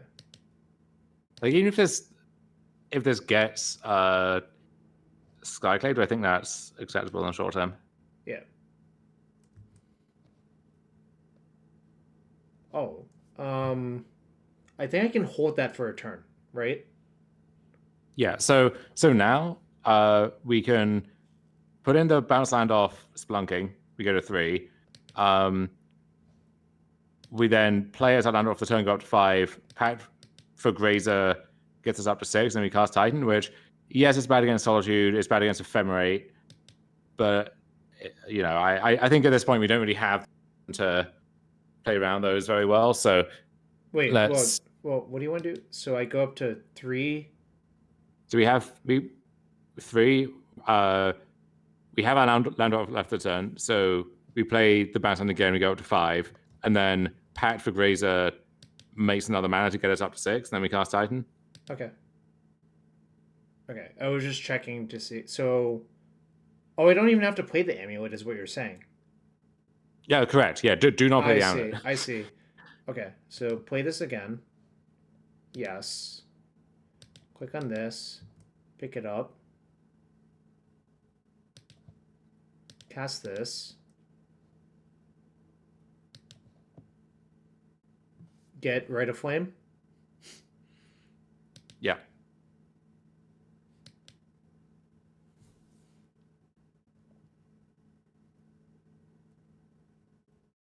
Is there a reason to leave the bounce line in play now?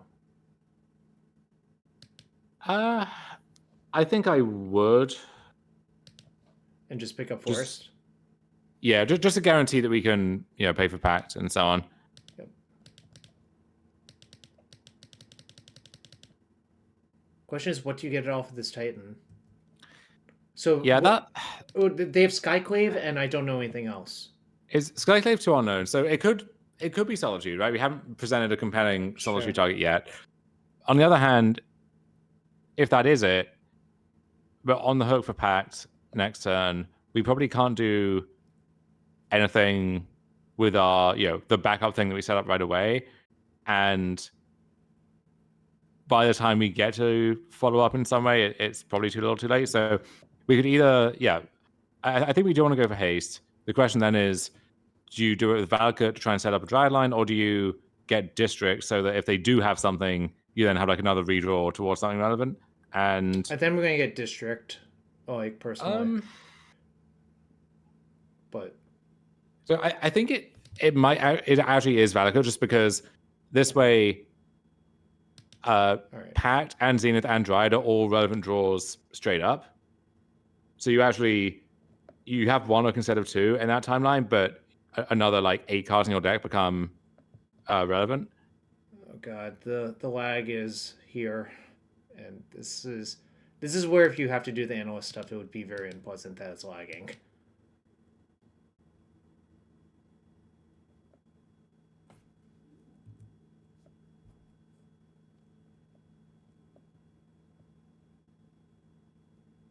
They pitched your Skyclave at least.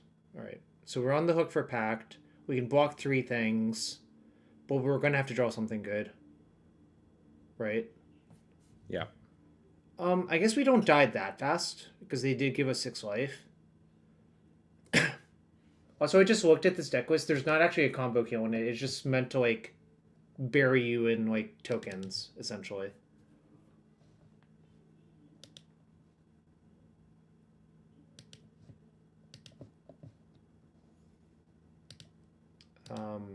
I bought 3 things, right? Yeah. So, how many turns do I have until I'm dead? Okay, that's not fantastic.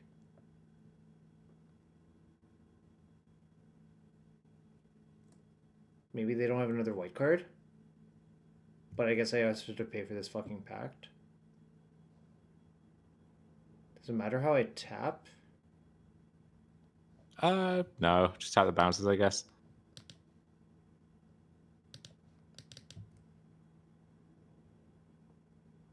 So I could get Dryad of the Elysian Grove. Is that good enough? The problem is you only get 1 trigger this turn.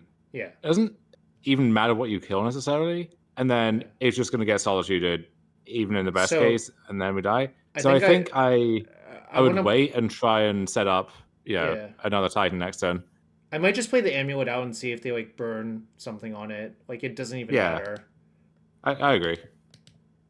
I guess like maybe I shouldn't have played the land out, but whatever. I mean, but potentially, like if we draw another, payoff of any kind, we could go for the Anna's loop, which is going to be a lot of clicking, but does actually play through Solitude.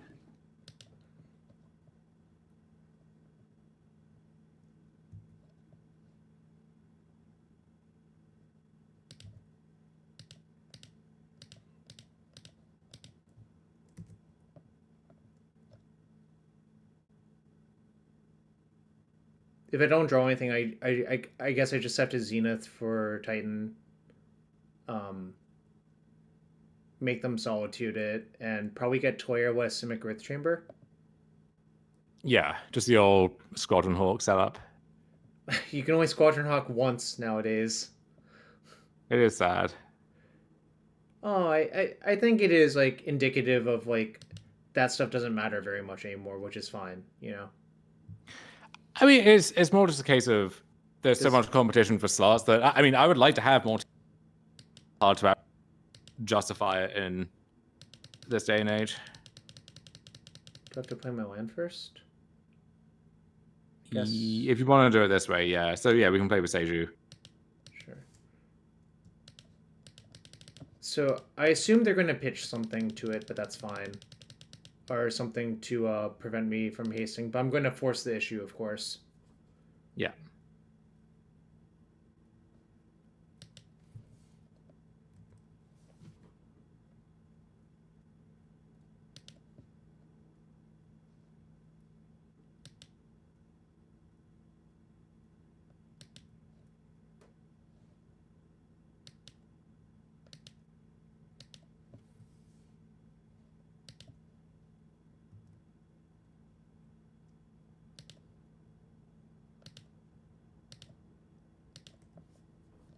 Otherwise the mana empties out, obviously. Like, I just have to do this.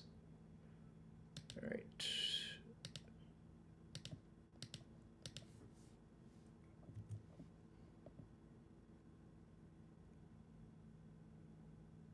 Okay. They pitched another Solitude. So, I don't think we're dead next turn, although I didn't actually count. But I assume being at 18, this means this board doesn't kill me.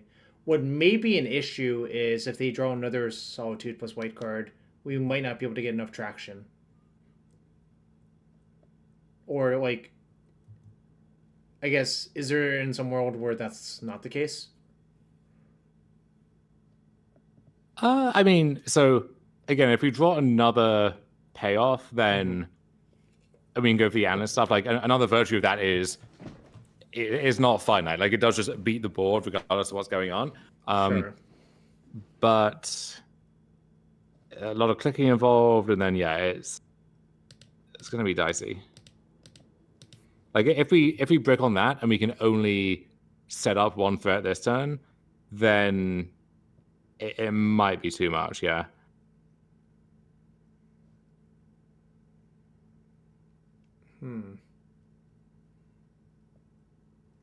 I wonder if this ritual will just kill me on the spot.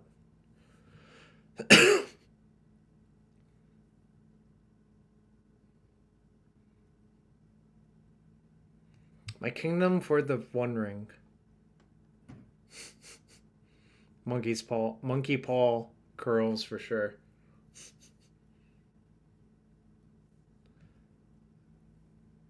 I mean, I'm not that far behind on time. It's just that, like, if I have to do the analyst thing, it eats up so much of the clock because I'm not used to, like, optimizing it, you know?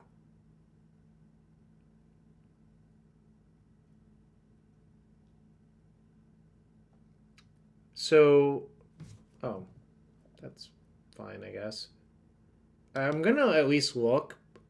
Is there merit for me not? No, I have another fetchable land for my fetch, right? You do have a Surveil, so I think it's fine. Yeah.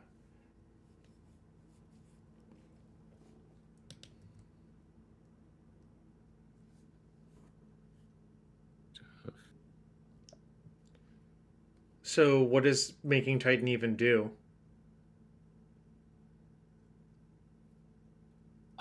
Let's see.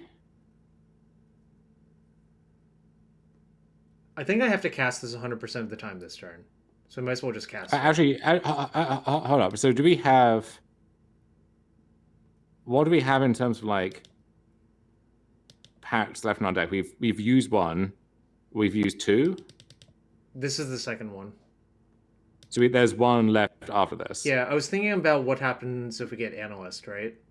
Yes, we get Analyst, and then we get back TOS Bounce Land. Yeah. That gets... I mean, we might need some things to go right, but... Yeah, I think that's our best shot at this point. Okay. All right. Well, those of you who are asking about Lumra, Dom did not have Lumra in the deck that he played with Nicole. So we don't... wait, hold up. I think first, the question is, like, do we want to... we could crack this fetch for the district to surveil. And then, like, any land that we get off that is... Okay, sure. Kind of free with the... I don't know off the top if that's right. I'm just gonna do it anyways. Preserving the land drop, but yeah, let's... Oh, perfect. That might actually be good enough. We'll see. Yeah, I mean... Whoa. Okay. Should be fine. I'm not sure if it's going to be good enough. I probably shouldn't have tapped that Simic Growth Chamber. Yeah, I mean, we have just enough blue to transmute, so we're fine, but let's be careful. Okay, so we're going to float mana from TOS, pick it up.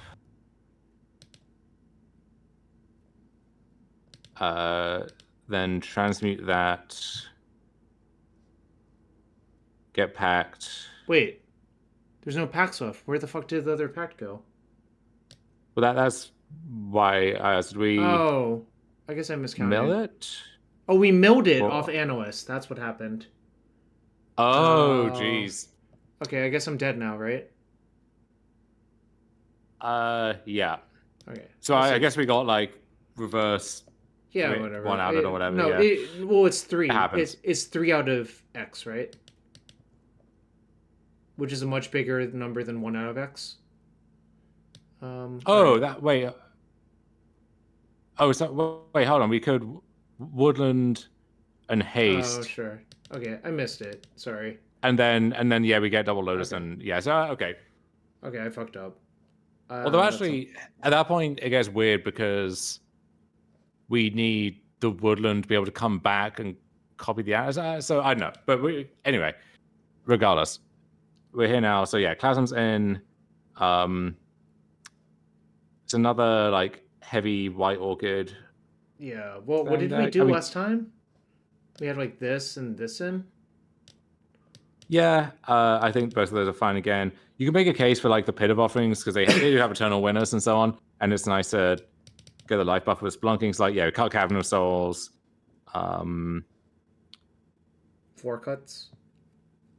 Shave a Saga.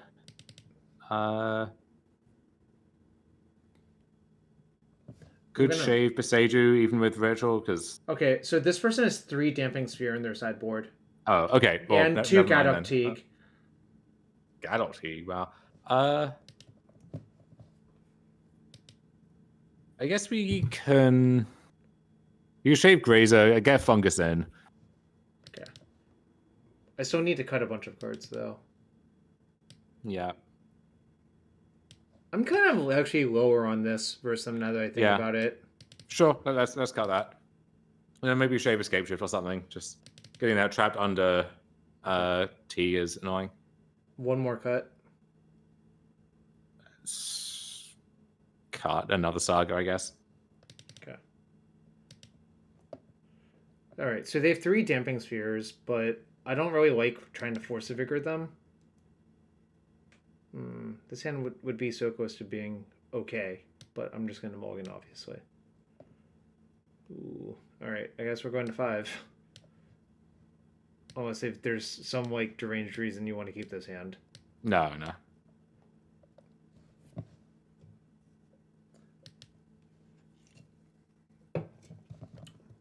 Okay, so I think I messed up a little bit in game 1, but I'm not sure we could have won that anyways. I guess I keep and hope to draw, like...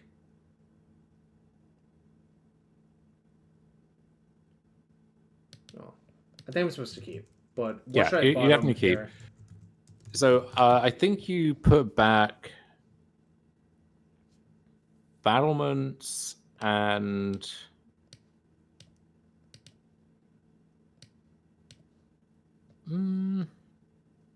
Otawara, maybe?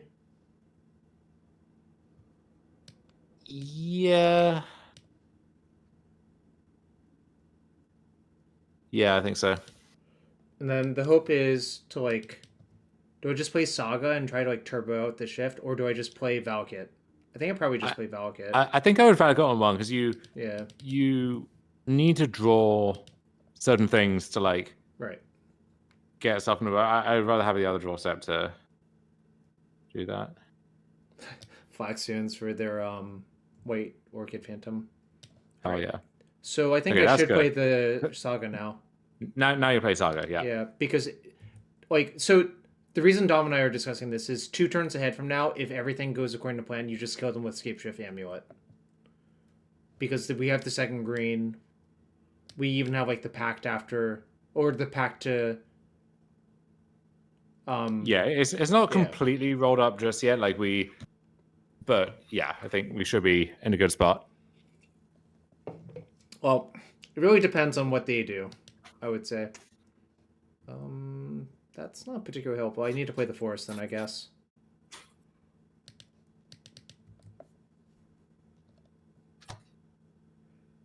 Conrolling Vestige is such a bizarre land.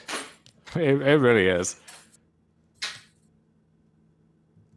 What if you wanted to cast Eldrazi, but also make colored mana for exactly 1 turn?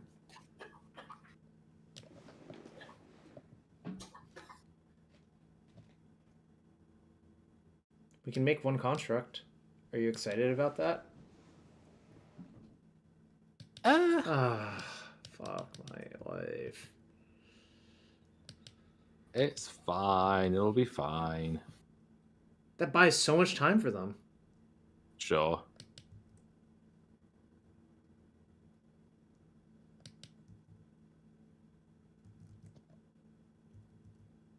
Also, if I have to win 2 games in like 10, 11 minutes, it's not like my most favorite.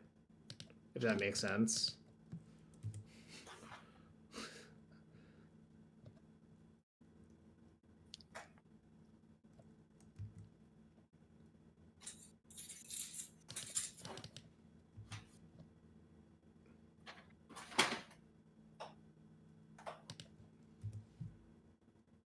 I feel like I still have some good natural amulet intuition.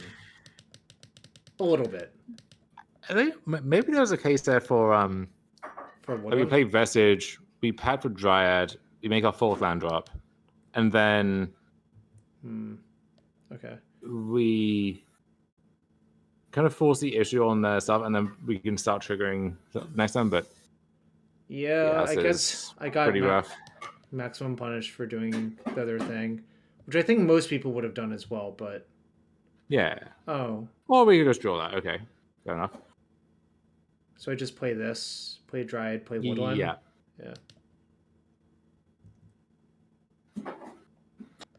How many disenchants could they possibly have left? That's a real monkey paws question right there.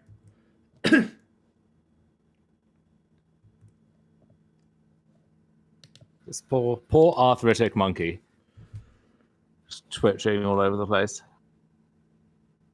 Indeed.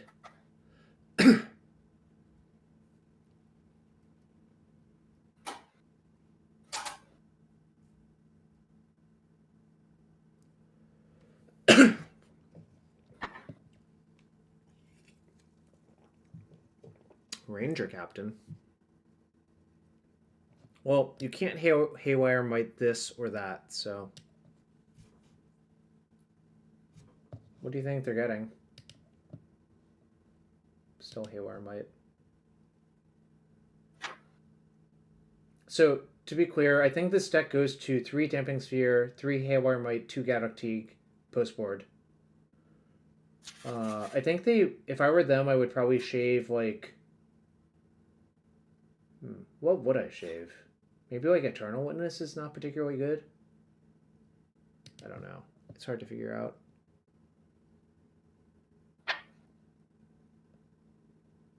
Ooh, are we actually getting attacked for a meaningful amount of damage?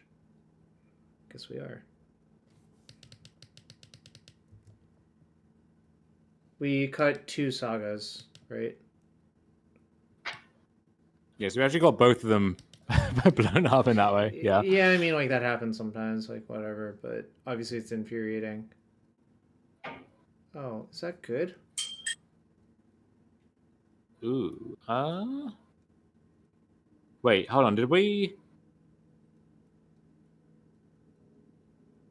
Let me think. Did we cut Dried Arbor? No, we didn't, right? No. So what are you thinking?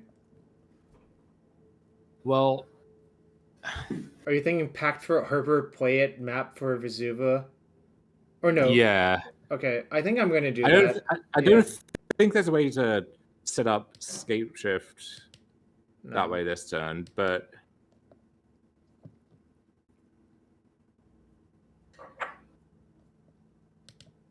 We'll give it a go.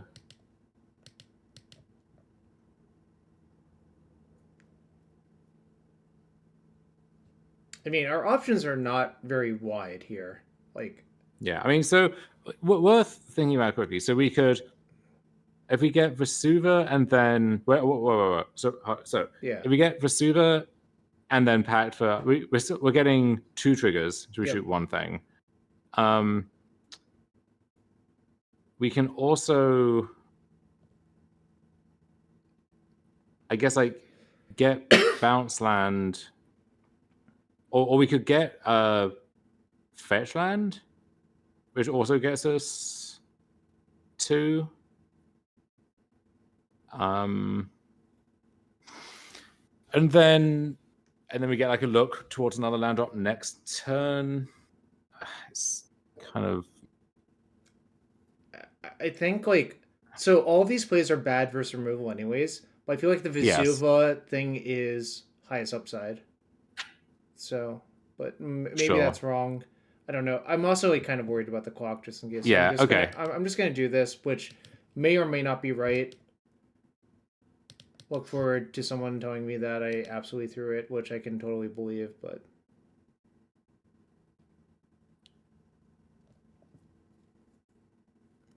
They'll never see the Dried Arbor coming here.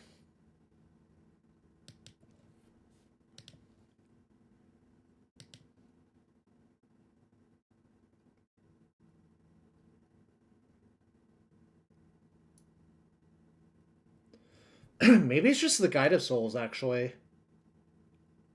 Well, that's... No, yeah, I agree. Yeah.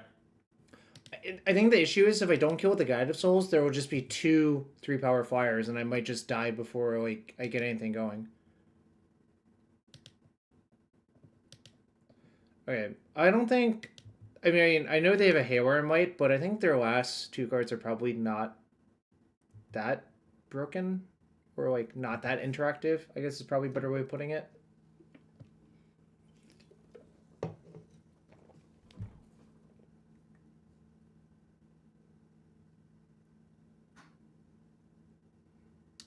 It's like impossible for them to have Ephemerate because my Dryad would have died with the Valakut triggers on the stack.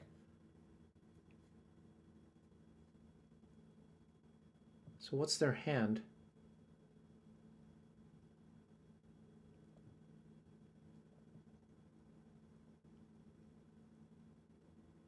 So Solitude, no other white cards, I think, is probably what their hand is. Right. I think I'm gonna trade my construct off for a cat. Yeah. And we have to pay for Pact this turn. I don't really see how I can get out of this one, really, from here. It seems kind of hard. Like, what can I even draw?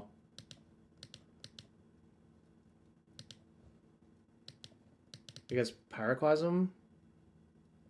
Alright, guess I say go. But I have to block a 3-power creature.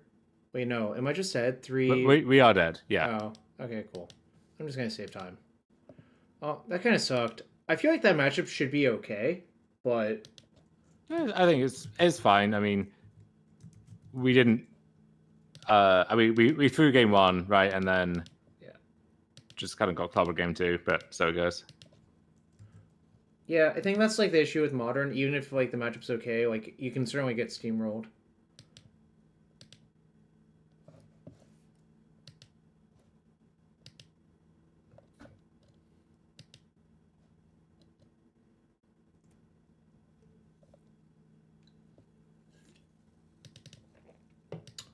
Oh, sorry I threw game 1, y'all, but all right.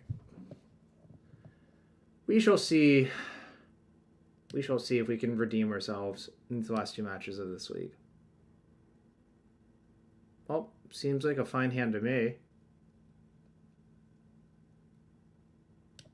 Do you agree? Yep. Nice. It's like obvious commercial district on 1. Maybe not.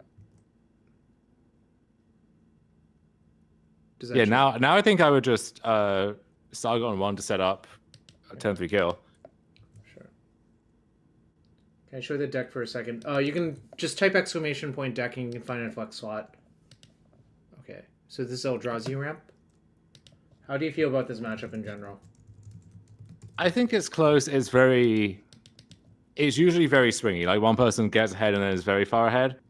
I think Amulet's favored because like the top of your range is higher, whereas Eldrazi is capped at like you doing your thing on turn 4. And sometimes you chain into that with, turn 3 microspawn or whatever, which is obviously great. But I would keep that, I think. Oh, whoops. But... Okay. Sorry, I was trying to play fast, but I guess I don't have to do that as much now. This is it's a matchup that's like frustrating to discuss because, okay, yeah, like something like this will happen when people ask, oh, isn't this such a bad matchup? Like they just mic spawn you, and it's like, well, yeah, obviously if that happens on this timeline, it's bad. You could flip it around and ask, what do they do if you just turn 3 Titan them with an Amulet player? It's like, well, they don't do anything either. Like that's just the nature of the beast. But so you have to draw 2 soul lands and a talisman to do that on turn 3, which is not that likely. Well, the deck has a lot of permutations of doing that. So like Utopia Sprawl, Talisman, they can have. So I think it's more likely than it appears. They can also like key command off a temple or a soul land and then set it up. So I mean, I've been playing a lot of the Eldrazi deck myself, and it might be my front runner at this point actually. And like it does a turn 3 kick from Mike's one thing a lot, and even just turn 4 casting Emrakul is shockingly consistent. But all right, real question here is: do I Zenith for Razor or do I just play Razor?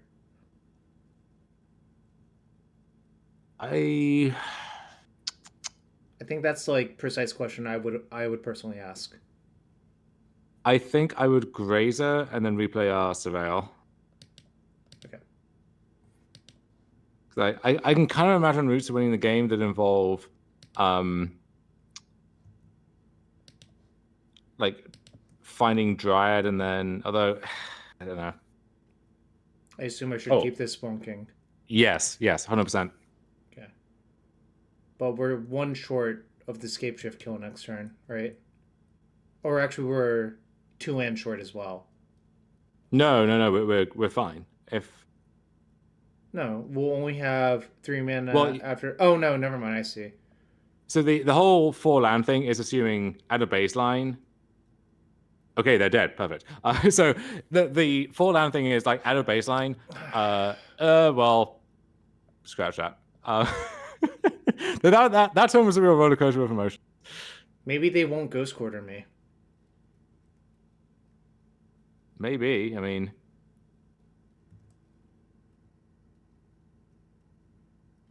So they saw me surveil on top and didn't Ghost Quarter me. That's fucking maniacal as shit.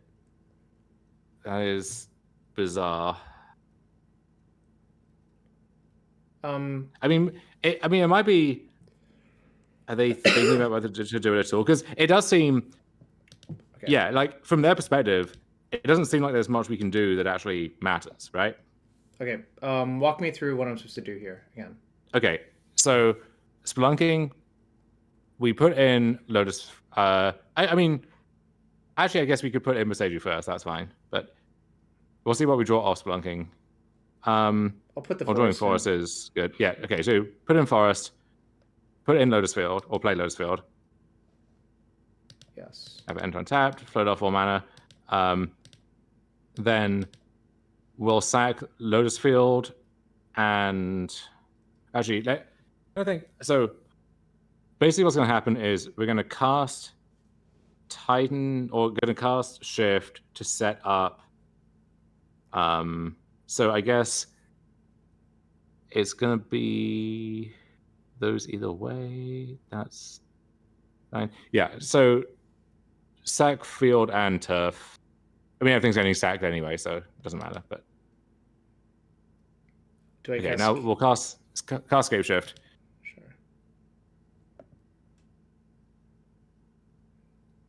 And I get Deeps and Lotus Field? Deeps and Field, yeah. It's a lot easier to figure that out when you only have 2 lands you can go get, if that makes sense.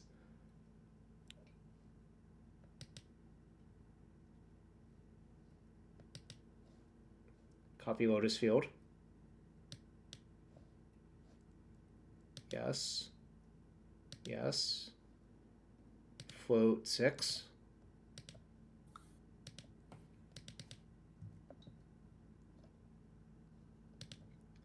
So I Analyst now, right? Yeah. Because if I do Titan first, I can't really do anything.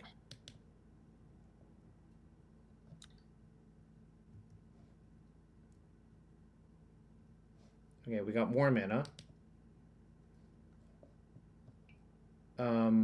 So wait, can it copy the Lotus Field? You can. Just thinking if it makes sense. So right now you have 3, 6, 7, 8, 9, 10, 11, 12, 13, 14, and you can make that 15 or 16 communities. So that should be more than enough. Yeah. So I would copy Lotus. Yeah. Just be safe. It seems like my opponent's Omega dead to me. Yeah. I mean, they should, from this point, probably try and Ghost Call to the T-West and hope you just don't have a second threat. But we're in good shape. So yeah. You're fine.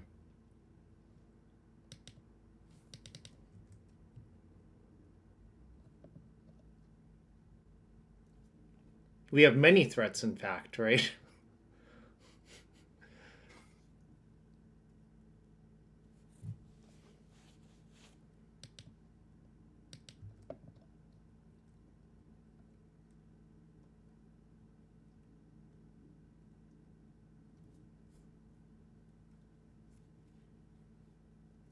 Is this why you continue to play this deck through the years? Because it's always tier 0 or 1?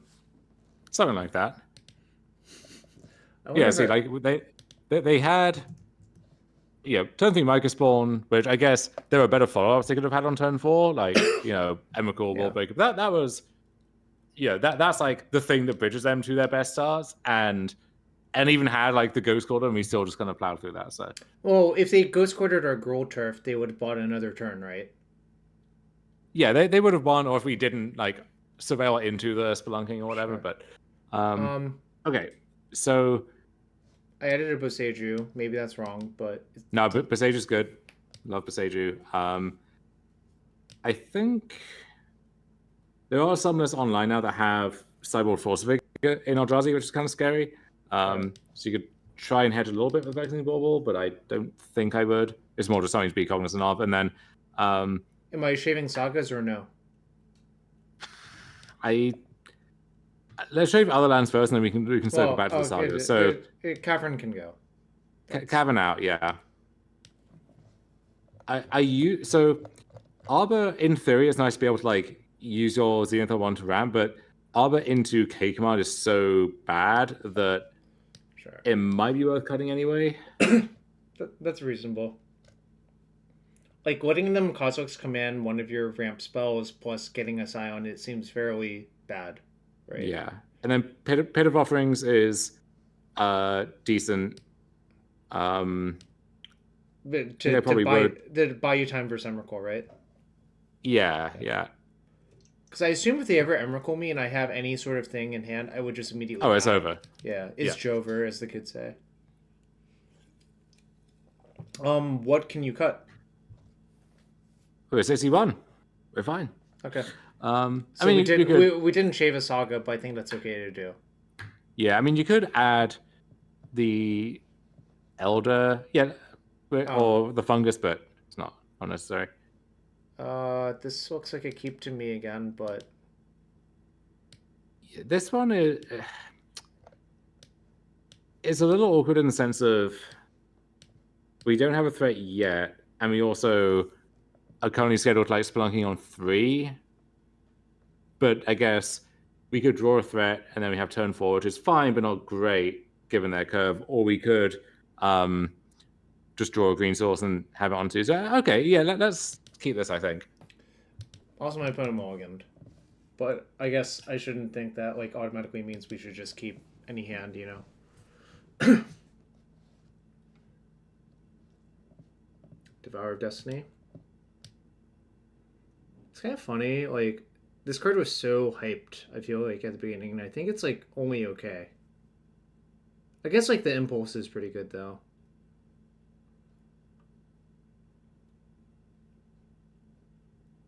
Yeah, I feel like that game, if we had gotten World Breakered instead of Null Drifted, we would fucking been insta-dead. Right? Yeah. Imagine using that Utopia Sprawl. Does that change anything?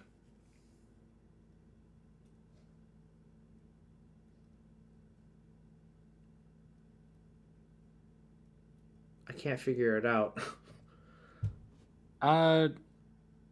No, I think I would just district. Yeah. Okay. Yeah.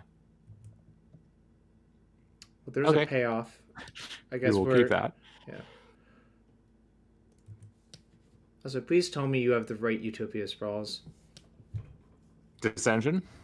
Yeah, it's probably not this. Of course. This is just like...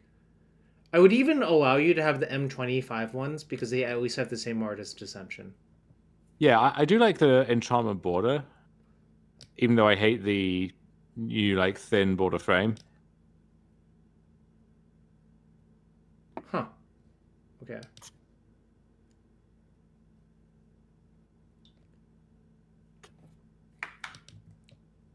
So, Grazer into Growth Chamber pre-play District, or is there a better play?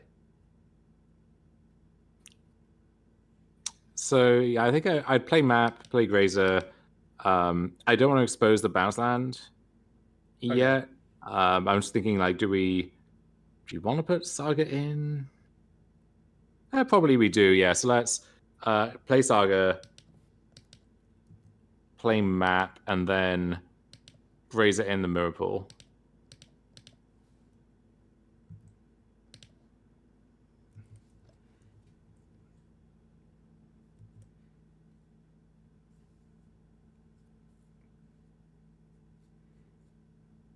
Also, I have an important question for you that might be... Feel free not to answer. Grade me versus the other students you've had. How good of a Amulet student am I?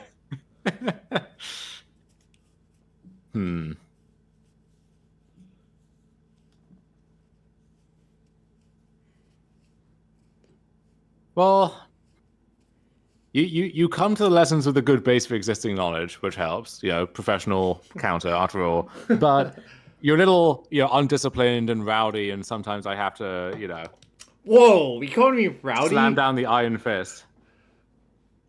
I feel like you are not good at slamming down the iron fist. I'm really not, no. So I feel like some of that was very fake.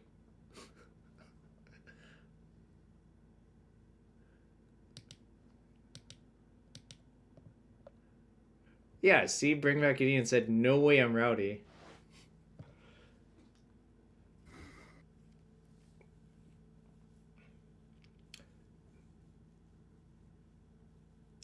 Five, 3 that discards 2 cards at random for sure.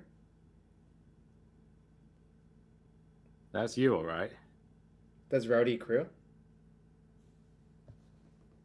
Oh, you're an avatar of Discord. Oh, that card sucks. Okay, no, it was meant to be Rowdy Crew, but they got the stats wrong. Okay, fair enough. That's 2 red 3/3 trample from Ixalan. Is this the you are Eldrazi also card? an avatar of Discord. Alright, so they're leaving the Myco Spawn in their hand because they want to Myco Spawn us. So what should we do about that? I mean, we're just gonna... Let's see, so they have 2, 4, 6, and 8 face up. They have 3 in the graveyard. And they have Mike Spawn in hand. So we can't actually stop them from casting Mike Spawn next turn, even if we got Boseiju and Boseiju double land. So I think we just keep developing, play Spelunking. Well, I could if... Oh no, I can't Boseiju Forest, right? So I'll just in paper you can, yeah, but... Well, no, you can't, but please. And also... that joke is so bad, honestly. Like, I don't know. They also still have the talismans, so they have the green souls anyway. All right. Well, no, you need... Oh, right, never mind. Okay, I guess it's a little annoying if they pick up their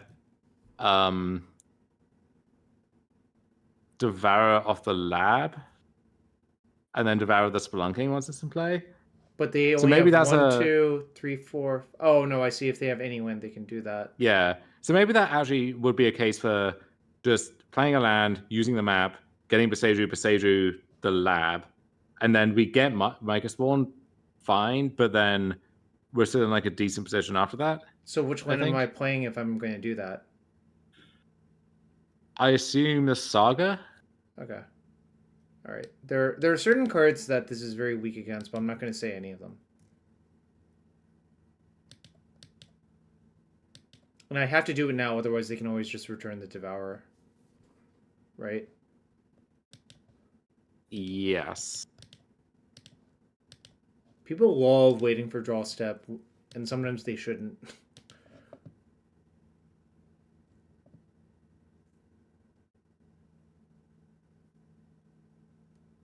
This is definitely weak against Force of Vigor to do this, I would say.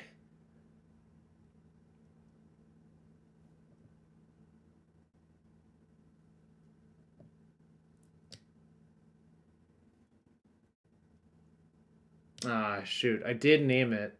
I guess I'm being rowdy now, right?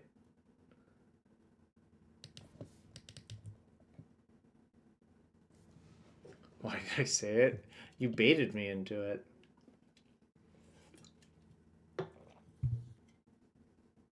Okay, their last card was Kozilek's Command for 3. It's not my favorite. I don't love that, but I also think we were probably not beating that, regardless of what we did. So really, what if they just scry 3 to the bottom? Well, then I'll just rep the perfect card. You've been here before. Now, I don't want to name the perfect card because you know what happens after that, but... sometimes Eldrazi plays Force of Vigor, I think.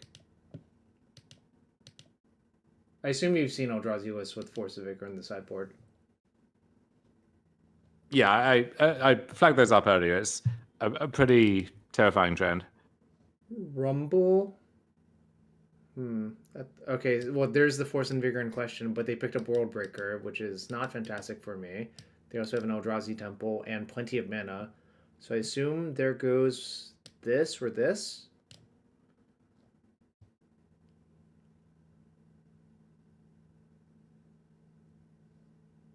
Oh, right, they still had this card. Wait, can they... No, they can't cast a World Breaker this turn, but... Yeah, they're one short. But they could get Ghost Quarter. It's kind of insane that they're one short of casting a 7-drop on their turn 4 alongside a 6-drop, right? Oh, I see. So their plan makes sense. So you can chain World Breakers this way, yeah. Well, or they just get Emrakul as well. Does that do enough? I don't think so, but I think I should cast it anyways. I think you should start with Spelunking. Okay. Because what it would be nice to bait them into doing is if they world break the Spelunking, and then I guess they would just go for Saga instead, so that doesn't really work, but what are you gonna do? And I need to play the Odawara now I think we play Odawara and play Amulet. Sure. I guess I can try to buff Consign, but no person in their right mind would play around Consign here, I think. But I've had it in previous sideboards, and I might have it again if I expect a lot, but in this game scenario, they're not gonna with the Sanctum, like, it's not even bad if they Consign you here, right? Also, it's their last card is Worldbreaker. I would I don't know.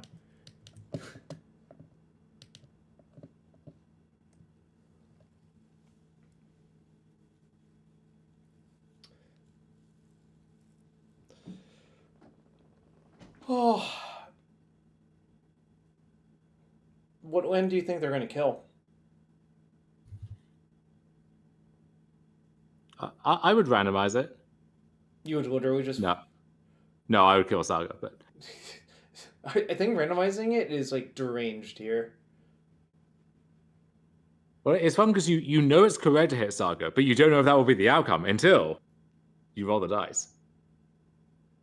Give yourself a nice little sweat. On Sunday after Atlanta, we went to a pizza place, and Greg and I just rolled dice to see what cocktails we would get. Is that nice? You tell me. Were the cocktails nice? So Greg rolled a cocktail that he did not like, and he still drank it. And then the second one he rolled, he also, it was better, but he still didn't really like it. So, well, this is not going great. I think I'm kind of dying.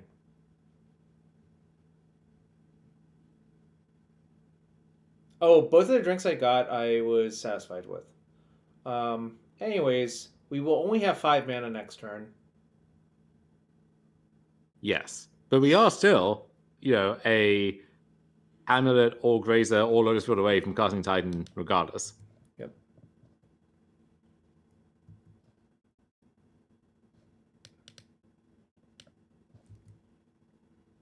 I have no options.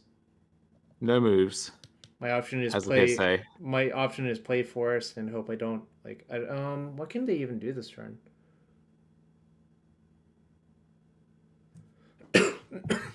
I guess attack me for 11. I think I'm just gonna trump the Worldbreaker this turn.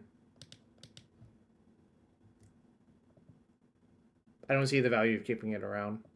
Nah. All right. I think they might be out of things. Does that change anything? I don't think so. So what can we do? I can smuggle it in anyways, but...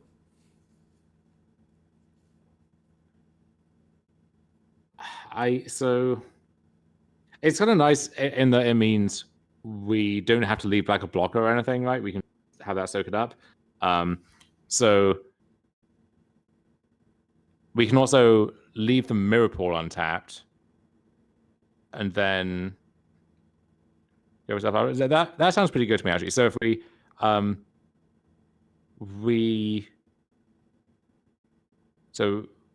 tap the other 3 lands to get to 3.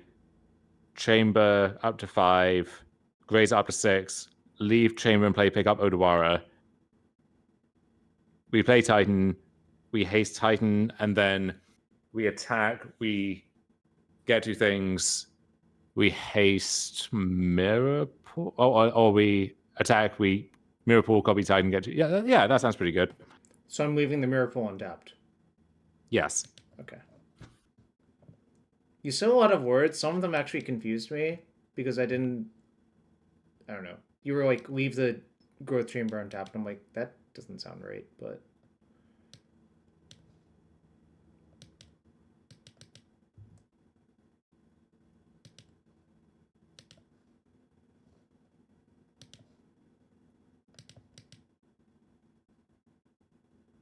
Does it matter what I pick up? I guess I can pick up Otawara, which might be relevant.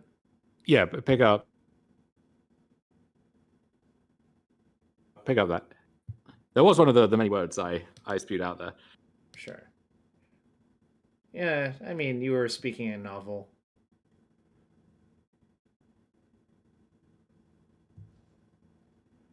Yes. So it's just Valakut battlements? Well, if we get Vestige battlements, we then have the colorless source. Sure. Yeah, so let's do that. Alright. We got a raid from Def Jad. Thank you for the raid. Red. Haste. Looks like they don't have very much, apparently. So am I getting 2 bounce lands? So you need 4 more mana, yeah. So 2 bounce lands or Lotus Field plus something else would also work. So if there's a specific other land that we want to have, then that would be handy. Otherwise, does Vesuva do anything? I don't think so. 3, 6, 7. You could also actually, let's see. So if you get 2 lotuses, that's 7. We then miracle down to 2, but then we can't re-miracle again. Mm-hmm. That's off the table.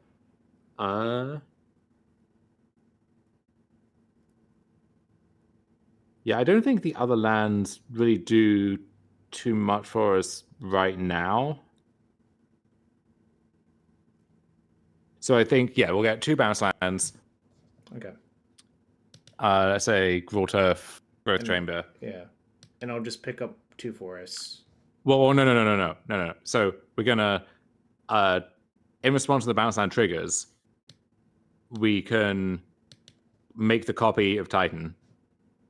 Oh, I see. Oh, and get other lands that I would rather have in my hand. I see. That's smart.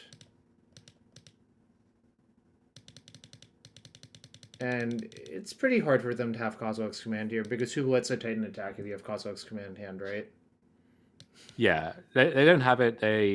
So they broke this, and it looks like we need them to probably break again. But if they do, I think we win. So I definitely want T-West. Sure.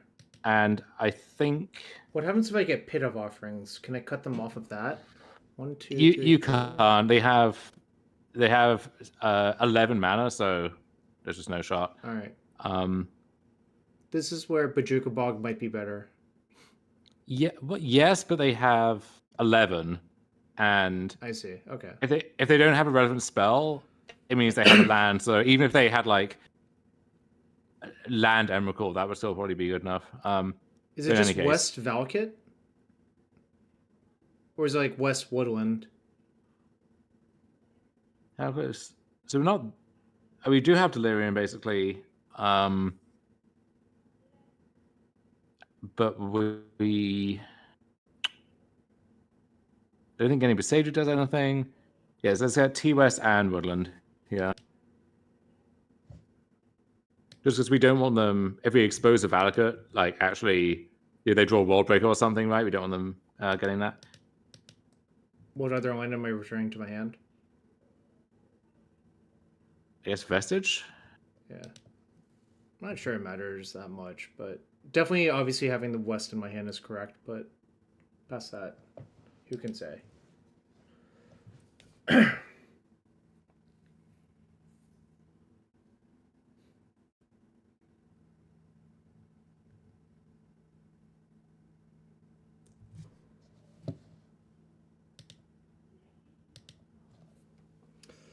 I feel like we might be okay if they brick this turn. Remember when they got Microspawn instead of Emrakul? Yeah, that was a little odd. I mean, I guess it did mean that we needed to have like the Grazer, right, to get up to exactly 6. So I see the logic there, but all right, given that it wasn't lethal right away, yeah. Do I just transmute for Pact, get Dryad, and kill them? It seems like there are no cards in hand. Yeah, yeah. Let's do that. You know what I'm a fan of? Doing the easy thing.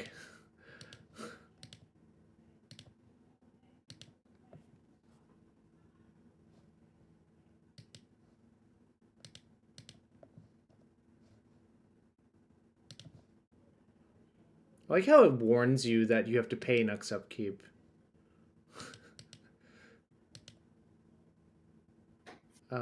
Yeah, it's over lethal, right? Okay, well. Opponent agrees. Okay, well, we are 3-1. We're playing for the 4-1. Someone bet 10 points on no, but there was 3,400 points on yes. So probably a good no bet, honestly. It's a correct no bet, but that person I hope is ashamed of themselves. All right, we can name and shame. Wait, can we? Never mind. I can't anymore. It is gone. It is lost to the winds. I don't know who bet no. Actually, I know who bet no. It's Subtlety Unicorn.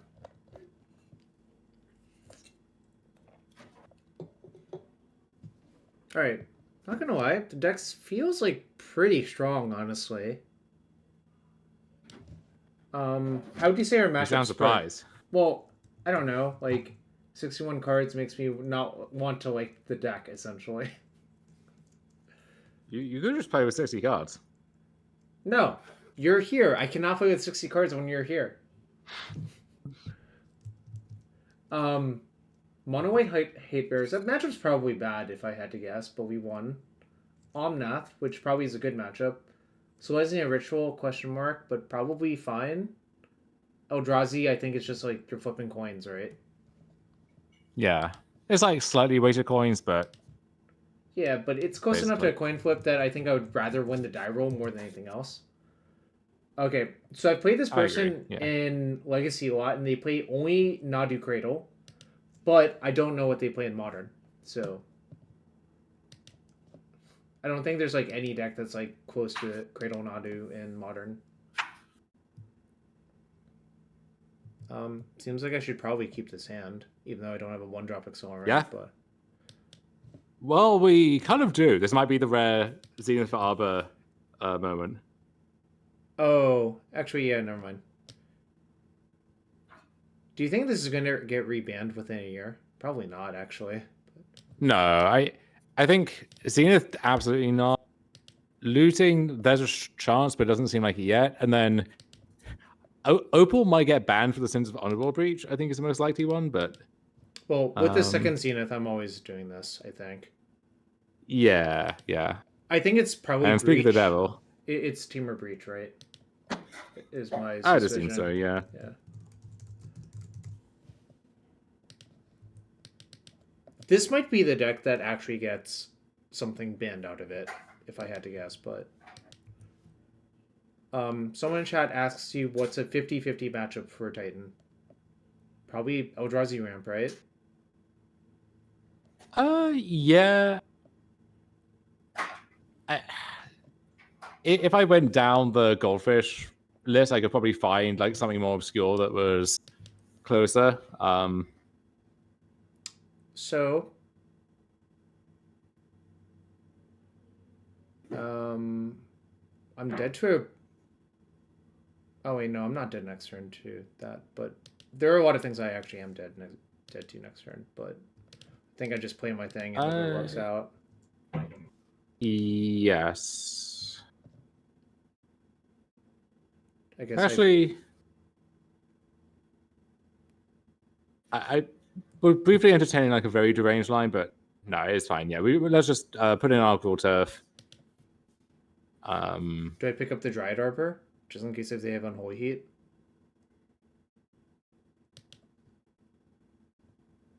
I mean, with the contents of our hand, I think you're actually okay with them heating the Arbor, right? Because you have Lotus setting up. So pick up Forest then? Other stuff? Or do you want to pick up Otawara? It would be pick up Otawara, but it might still be right to pick up the Dryad and just not box yourself in that way. Okay. I think I'm going to do that. Yeah, let's pick up Dryad. Yeah. Is Breach in the audio format or just good? I think it's just good, but I might be underestimating it a little bit. I think it's just good, but is like the default best deck. I think my actual issue with Breach is I'm not convinced any of the builds are like actually all the way tuned. Yes. Have I played the Breach deck? I played it a little bit, but I didn't play it very well. I think that was my own fault. I think the deck is quite strong. I have Stefan co-pilot a league or something when he has. Yeah, I mean, Stefan's the GOAT. He's not a GOAT, he's the GOAT. Do you think he makes good goat sound? No. Like, what's Stefan's bleating like? Okay, so can I kill my opponent? Yes. Okay, walk us through it. Oh, okay. You asking how? If you're gonna get say back to you shortly on what? What?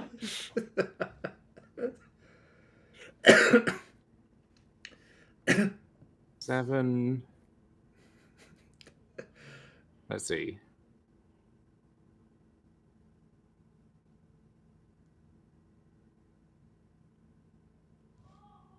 Stefan does a good Malevolent Rumble. For sure. Oh, I bet.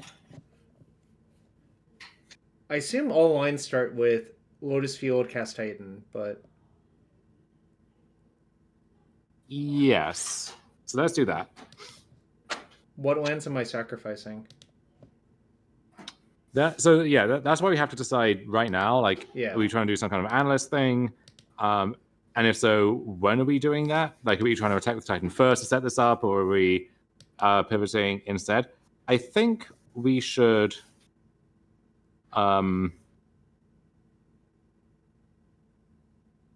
Let's.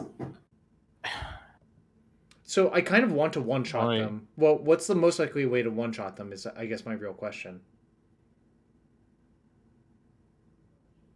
So let's sack Lotus Field and Bounce Land.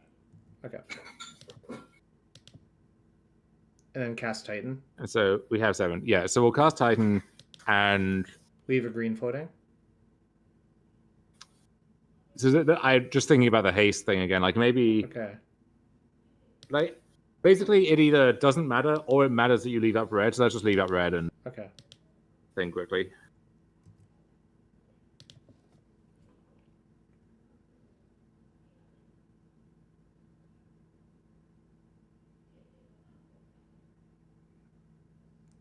So if I get Hanwar.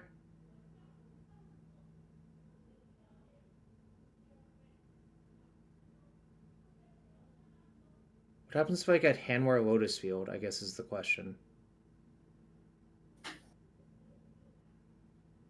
I guess I can get Lotus Field. I can get Lotus Field inside combat, but then I can't use the mana, right?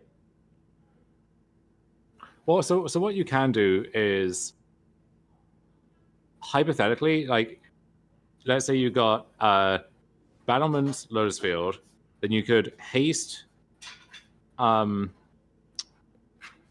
Titan, and then use the Lotus to Zenith for Analyst or Pat for Analyst now, cast it, and then the attack trigger gets the final Lotus and something else. But off the top of my head, I don't know if that's better than just getting like double Lotus now, analysting pre-combat, and then trying to parlay that into doing something post. I'm gonna get 2 Lotuses now, but I'm not sure. So when you say double Lotus, you mean that going deep, of course. Yes. Yeah. All right.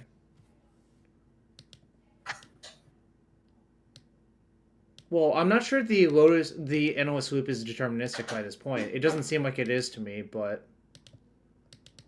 So we would need to... Let's see.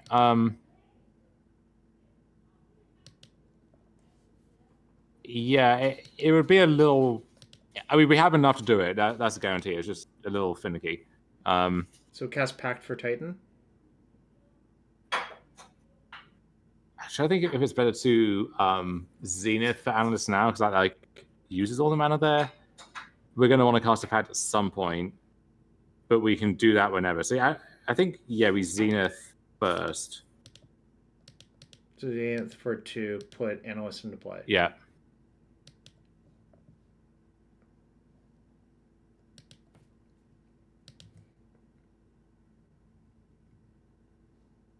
And I activate the Analyst.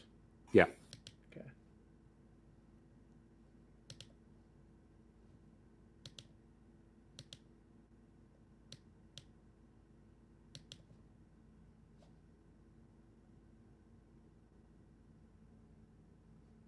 One, two, three, four. I guess I can return like Boseiju to my hand.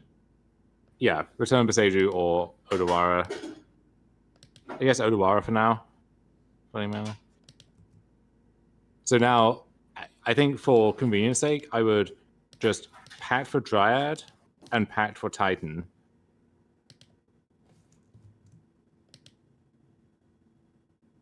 Sure, doesn't really matter. All right, sack all my lands. Yeah.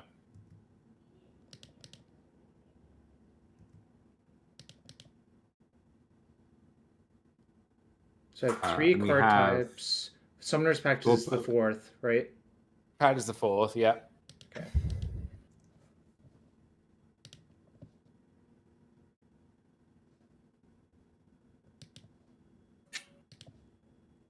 Whoa. I don't...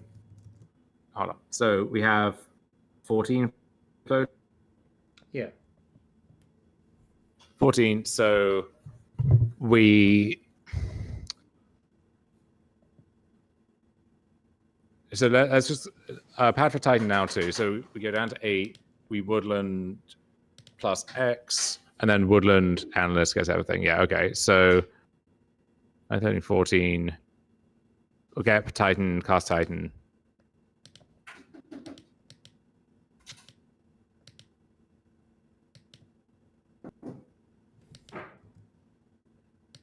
Meaning Woodland and Bounceland, I guess. Sure, yeah.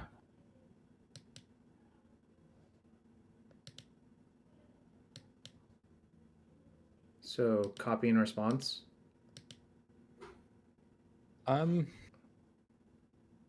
So you have 8, 9, 10, 11. So go 8, 9, copy, sack. So efficiency wise, let's do this. Copy now, have the bounce line bounce itself. Play Dryad, put Valakut into play, activate, right? Yes, yeah.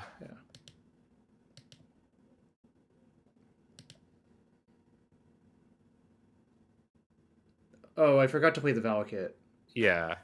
Oops. But that's fine. You just do one loop, play the Valakut, and then yeah.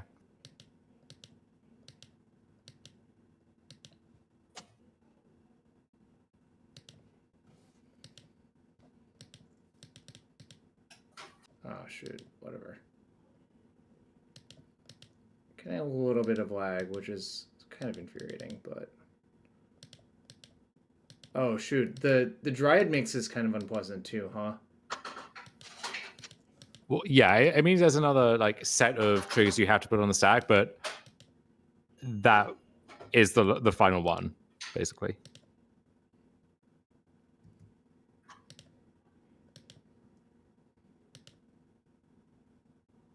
Wait, did I mess this up? No, I just activate in response. Right, then I don't have to bounce anything.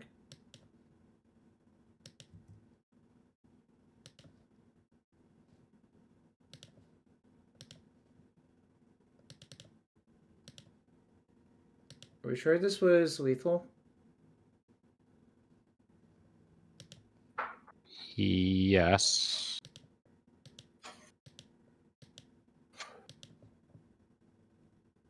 No, there were only... Oh no, that's 7. Never mind.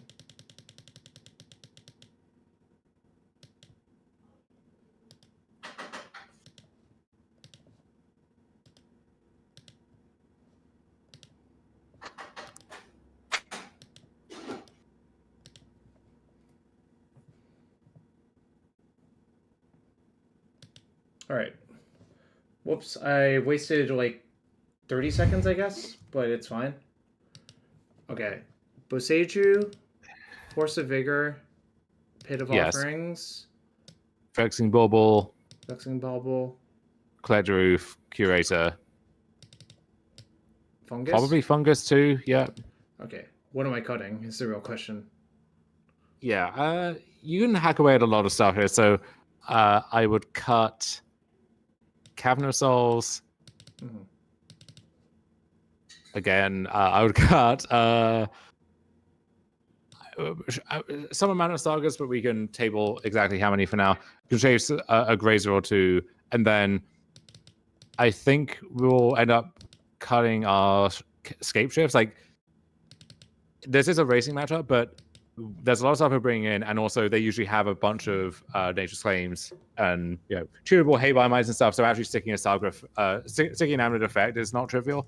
That gets to 62, and then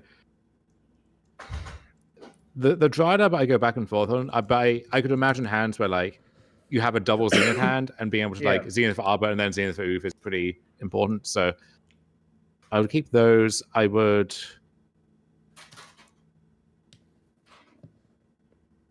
probably add 6 as well, actually. Okay. Well, we still have to cut 2 cards then. Second saga? Yeah. Okay, and then what else? I guess a Summoner's Pact. Okay. Sounds good to me. I mean, I don't know anything, so sounds reasonable to me. No, Jarvis. You know nothing. Like Null Rod?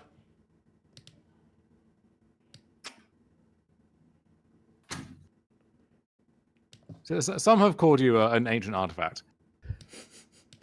Is Null Rod an ancient artifact? Yes, literally yes. I see. All right. So my suspicion is I do not want to play another entire league with this thing because, but yeah, I'll call it a day after this one. But let's finish this league and finish it strong. Yeah, let's finish this league and have some more discussion. Then call it. Yeah. I think that's a good. Take any questions from the chat and so on. So, we're very close. But do you keep? Yes. Okay. Yeah. This is so.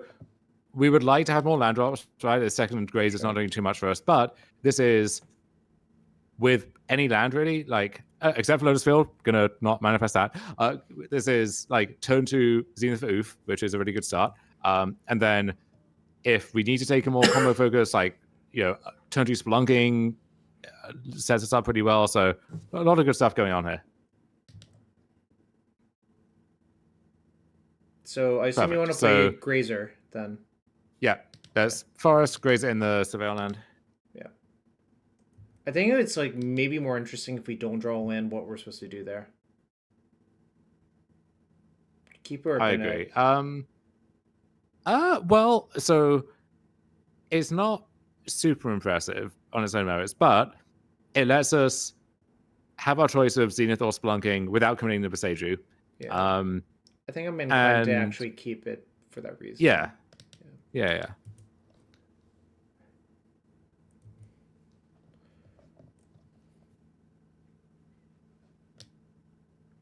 Currently have these sleeved up IRL in Cradle Nadu as well. I think that deck is actually pretty good, but that's neither here nor there. I agree. I thought like actual Zenith Nadu with all the blue cards was pretty loose, but Cradle Nadu speaks to me. The bad matchups for Cradle Nadu are like the decks that kill you on turn 2. Yeah. Almost every other matchup I think is actually positive, which is kind of funny, but I think with like actual Delver making a return like that is a little. I don't know, just even saying it's bad. It's just it's easy to imagine how the Delver thing could be scary. Do you want a Zenith for Oof to cut off Bauble Recursion? Let's see. So, what else do they have in their yard? Just more Baubles and that. What cards in hand? 1 card in hand for them. Oh, 1 card in hand. That's why I'm asking. If it was like more than one, then I think it's like kind of a question. But I think with them only having one card in hand, I think shutting off the bauble thing is worth a lot to me.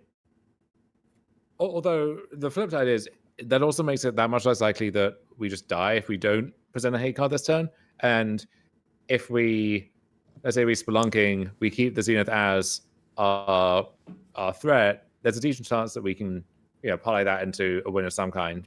But it is an interesting spot. I guess also the Saga is somewhat irritating by itself. Yeah. Okay, let's. I think between 2 Spelunkings and our draw steps and the Beseju, we'll buy enough time. We'll find something else to do. Exactly. And I like just presenting this annoyance for them right now. Like, it's not even guaranteed they leave all of your Unholy Heats or whatever in, right? Well, I probably would if I were them, but it doesn't mean that they actually would. If I had an extra mana, I would probably get Keen-Eyed Curator instead, but I don't. I'd also just be... I don't want Saga into... They didn't crack their Boblin response. Or anything. They didn't crack their Boblin response, which absolutely should. That's a bad look. Yeah. Because obviously, like, cycling that card is super important when they only have one card in hand. If you play Cradle Nadu, that should be, like, the foremost thing on your front mind, right?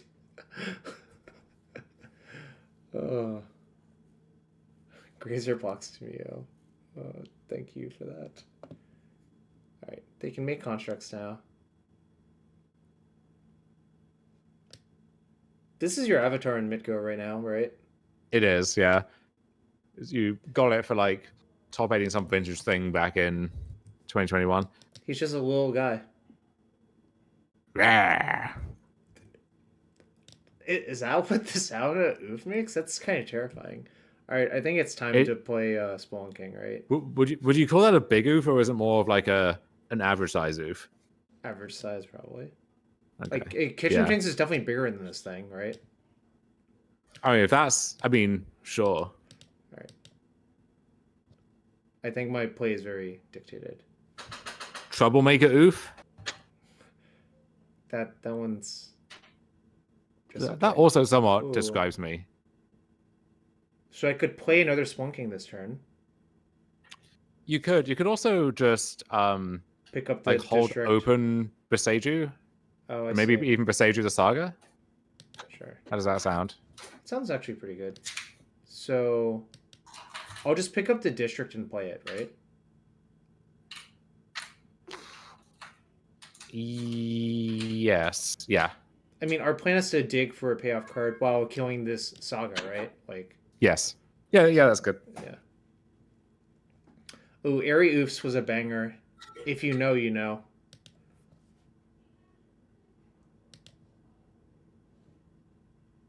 Yes, untapped. Perfect. I guess I'll put a stop here because I don't really want them getting a second construct, right? Also, am I supposed to play Grazer to put this Mirror Pool in? Probably, actually, yeah. I was about to not do it, then I'm like, wait, shouldn't I do this? Alright. So these constructs are going to be... Or this one contract, I guess, is somewhat annoying, but we have a lot of time.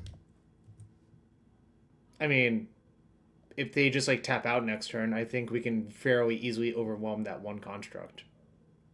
Right? They milled a Bauble. Look at that Bauble that could have been a random card. Woodland. So Woodland can copy... Oh, they're just casting it to Glorious Anthem this, right? Yeah.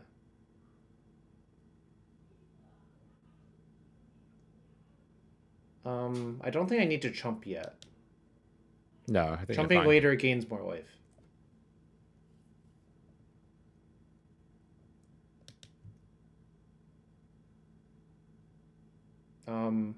Let's go. There's no reason not to cast it, right? I would cast it. I would like pop off a bit first. Just get a warning for bad sportsmanship, but then I would cast it. I do not believe you would do that. I'm fucking calling you out on that. I would inside my head though. That I believe. Like I played that game in my head and I liked how it played out. Hey, nice. We got some chests. It's lagging, but we got some chests. All right. Well, we got like 100 items or whatever. Those could be anything. Really? It would be 120 play points, 2 qualifier points, and 5 chests. It can't be a pat on the back. A pat on the back. All right. A thumbs up. Are you a chest hoarder or a chest opener? I like to open chests, and I know chat likes opening chests, and I'm nothing if not a... Yeah, I know you. You're here to make chat happy. Hey, Scrub's Hive, you remember that's in standard? Oh God. Bloodsun. Oh, Mags of the Vineyard?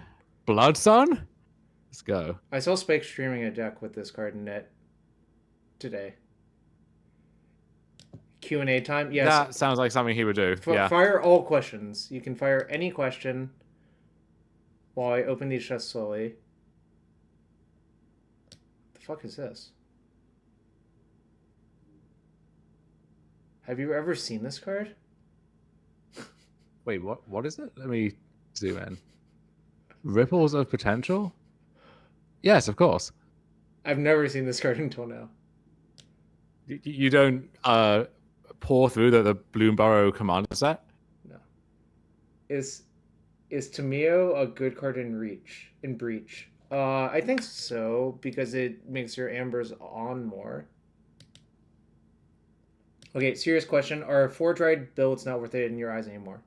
I'll let you answer. I mean, I think those are fine. I played them in the recent past. Almost top 8'd the zombie modern challenge with one a few days ago.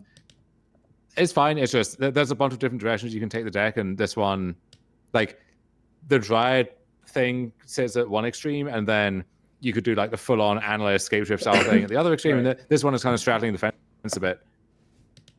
I think it's nice to have one analyst because that gives you like what? It's not really one analyst. It's more like 3 Pact, 4 Zenith, 1 analyst. So it's like 8 analysts, but you don't have to draw with the card when it's bad, right? Let's see what else we got. Oh, this. Do you want to hear my quick rant about Big Score? Big Score, yes, please. I do not like that set was basically just added to standard for no reason. Like, well, so I think the law there is they had already added it to the release schedule and design schedule by the time that the first Aftermath set for March on the Machine got released and then got reviewed, and the reviews were so bad. I think Maro said it was like the worst feedback set of all time. Sure. That it was too late to change course. So they knew that they were just following up with this the next year, but couldn't really do anything about it. Okay. I opened all of the chests from that league. Whoa. What?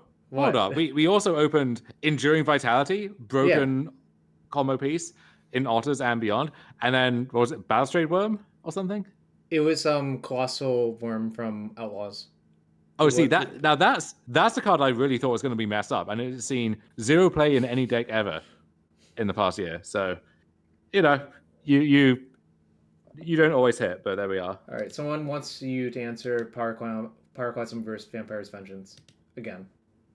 Well, Pyroclasm costs 2, and Vampire's Vengeance costs 3, which really is you need a very solid reason to pick the card that costs more mana, and instant speed is nice, and the blood token is like some amount of a redraw, whatever. But when this deck has a lot of ways to either spend 3 mana or to end up with exactly 2 leftover mana, which favors Pyroclasm a lot in my mind. Mm-hmm. And then also, I think the games where you need Plasm the most are the ones where you need it most to cost 2.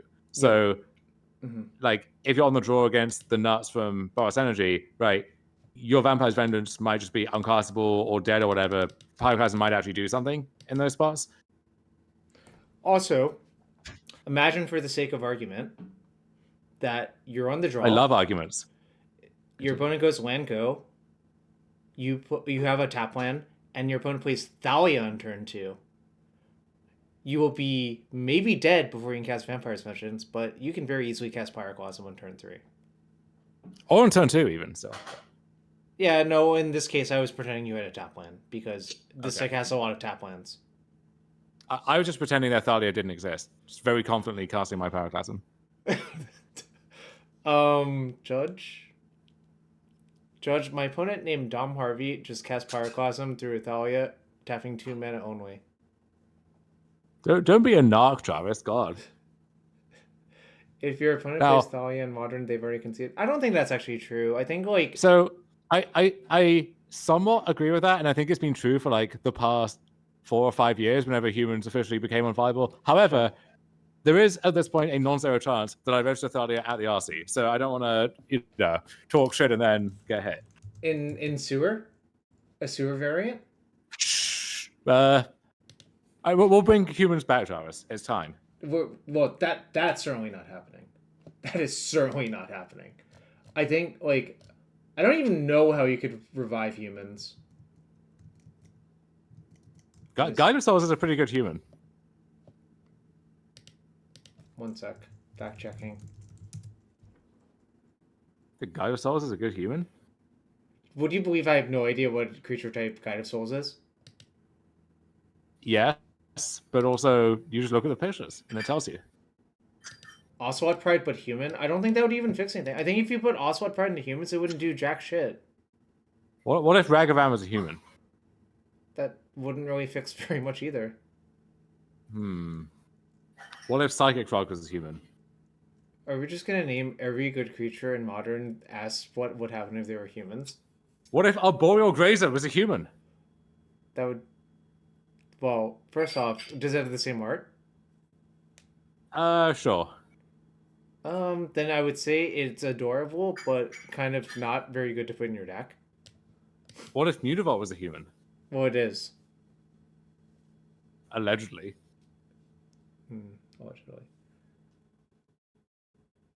Seasoned Pyromancer is a human, yeah. This is one hell of a Q&A. Yeah, I mean, like, y'all could ask questions about the decks, or we could just ask some deranged questions.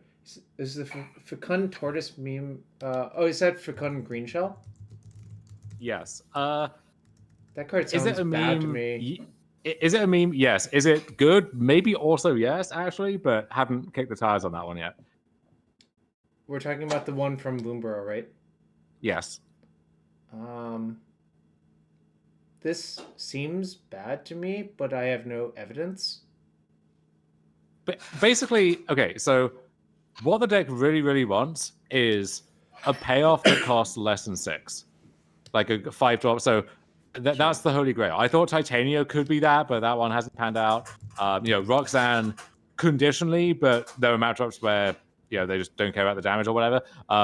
So if there was like a Analyst-like or Titan-like thing that costs 5, that would be great. Because the difference between 5 and 6 is massive. Yep. And the difference between 6 and 7 is massive, which we learn with Cultivator Colossus and so on. Mm-hmm. And in the world of Zenith, the fact that you can have 6 mana and a Zenith, but Zenith for 5 doesn't amount to anything, is actually a pretty big downside of the card. Mm-hmm. So if there was a 5-drop that could be made to work, the Gitrog monster, I don't know. Well, we've got to go deeper. Then that would be great. The problem is, Green Shell, you can actually turn it into a like Nadu Risen Reef-esque card where you just churn through your entire deck, but it gets better the more you have, and it gets better the more you lean into it. So like we have Grazer already, right? But like Fungus, Azusa, Malevolent Rumble actually makes a 0/1, triggers it. Coney Garden is a nice one there as well. Like you could, like if Titan was banned tomorrow, you could build an Amulet Green Shell deck, which it probably would not be tier 0 or 1 through metas with everything else, but it would be at least functional, tier 2-ish. But splicing that into the current setup with all the space it would take up is kind of difficult. Yeah, digression aside, related to that, people often act like mana costs are linear when I think the opposite is true. It's like, I think it's super linear. Exponential? No, it's not exponential. Okay. It's probably quadratic? In between quadratic and linear, if I had to guess. So that's why I said super linear. But the problem is like every additional mana means that's like an extra resource you have to draw. That's why it's not quite linear. Like in Hearthstone, it's linear because you're always guaranteed to have the mana you need on the turn you need it, right? Yeah. As Julian says, something that costs 4 would be great. I'm not going to ask for too much here, but that would be nice. There is an interesting option in Ether Drift, which is the green-white Gearhulk, which is like the one card that's been previewed so far. I'm gonna find this card. What is it? So it costs green, white. I think it's bright glass Gearhulk. Yes. And when it ETBs, you search for 2 artifacts, creatures, or enchantments that cost 0 or 1. So you can get like double Amulet, double Saga, double Grazer, mix and match in there. Mix and match is your Hex Drinker. Yeah. It really is because like if you look at this list right now, you could kind of divide it into some broad categories, right? If like you've got your payoffs, you've got your enablers, so Amulet, Spelunking, and you've got your tutors, which hopefully bridge the gaps, but like you can't Zenith or Pact for an Amulet, for example. But with this, you actually can. It costs enough that you can't do that super early to set up a turn 3 kill or something, especially if you don't have the Amulet already. But you can imagine a longer game where you buy some time, they disrupt you a bit, you Zenith for this, and then next turn you just absolutely go berserk, right? This card seems quite nice. Yes, if you draw it, you cannot cast it, which may be an issue. Yeah, I mean, so if you had a bunch of green-white bounce lands, that would help a bit. And then also if you have more Dryads, like with Dryads, you can just cast anything at any time, so it'll be fine. But yes, that is a notable downside. Also, my question to you is, does this remind you of a Gundam? Of a what? A Gundam. Oh, yeah, I guess so. From what I hear, the like tie-ins in this set, the flavor inspiration is like pretty on the nose. There's not too much that's subtle about it. So yeah, expect to see, Transformers-esque, Gundam, whatever, throughout the set. But I like that kind of shit, so I don't mind. I guess the other question is, do you expect a cycle of 5 of these? Like XXYY? Oh yeah, I think we're getting 5. The question is, are we getting 10? I think probably not 10, but just getting the allied ones. Maybe we get allied colors now and then in a few years enemy, but I like knowing nothing about the rest of the set, I am very excited to see the other 4 members of the cycle, which I guess is the whole point, right? So this one's like pretty juiced, is what I would say, like in terms of power.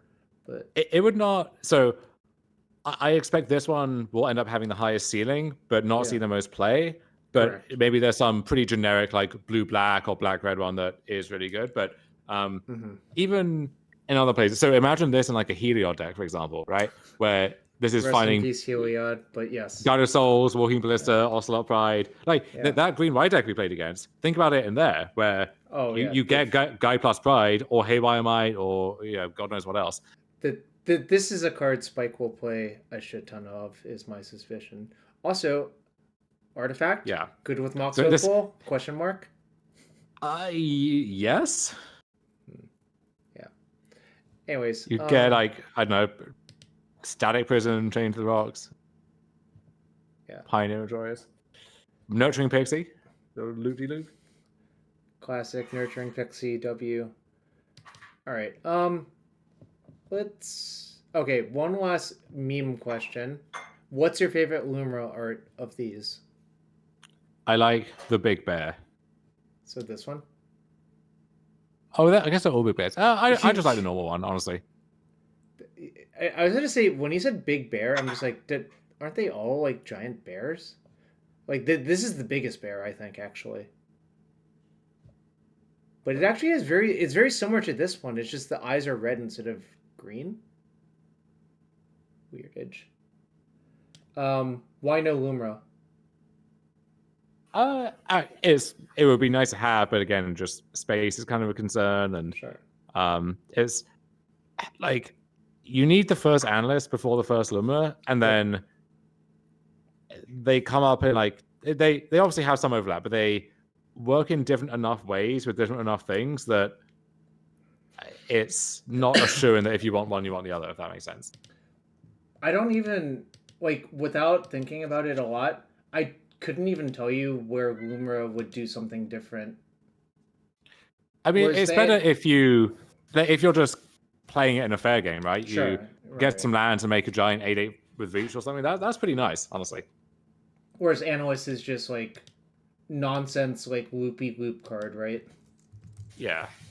Right. I mean, I could see a non-zero number of games where you actually just cast Analyst and get like a bunch of lands out of your yard and like cast a Titan. That doesn't. It's happened.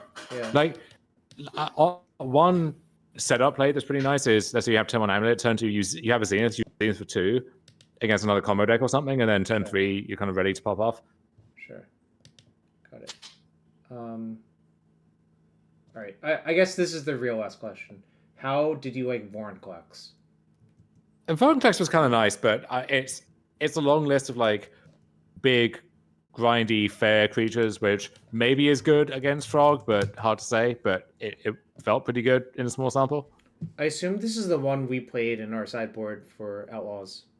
Yes. The 3G. Essentially the same purpose, yeah. Yeah, I mean, we just wanted a giant reach walker that would Mold Drifter, and that's exactly what it does, right? Mm-hmm. Although I did flip that Vorinclex versus a local Baltimore native in the PTQ next day. And I don't know if you've ever flipped this thing. It just murders your opponent real fast. Oh, yeah. All right. Bring back Corner Queen. All right. That being said, where can people find you? You can find me usual places. So on Twitter at Dom Harvey. I have a Blue Sky account. I have not got around to like following people back or posting yet, but I lurk, so sometimes I see things. And then podcast is kind of intermittent at this stage, but is still going on. So Dom Harvey's Judgment on Stitcher, SoundCloud, Spotify, whatever, and then Patreon as well. Going to be releasing ahead of the Canadian and European RCs next weekend. Certainly a long look at Amulet, list and guide for that, and then also, my thoughts on the format at large. Other decks I considered with list and guides for them as well. So we'll have my Eldrazi list up there, for example, and a few other things. And then, depending on the results of those, some kind of debrief to help other people going to Portland and Charlotte and all the others. Sweet. I will be battling. Julian, I would love to. It looks like a really fun cube, and I don't know when I'll be near Baltimore next, but if there's some excuse I can find to come out there, I certainly will. Or if you happen to be at one of the RCs or anything, then by all means. Well, I will be in Chicago. Cool. Yeah. Portland and Charlotte. Maybe I'll play Amulet. Probably won't as of right now, but things could change really fast. Anyways, Dom, would like to thank you. It's always a pleasure. You and I go way back. We jive is what I would say. We jive. We do jive, Turkey, as the kids say.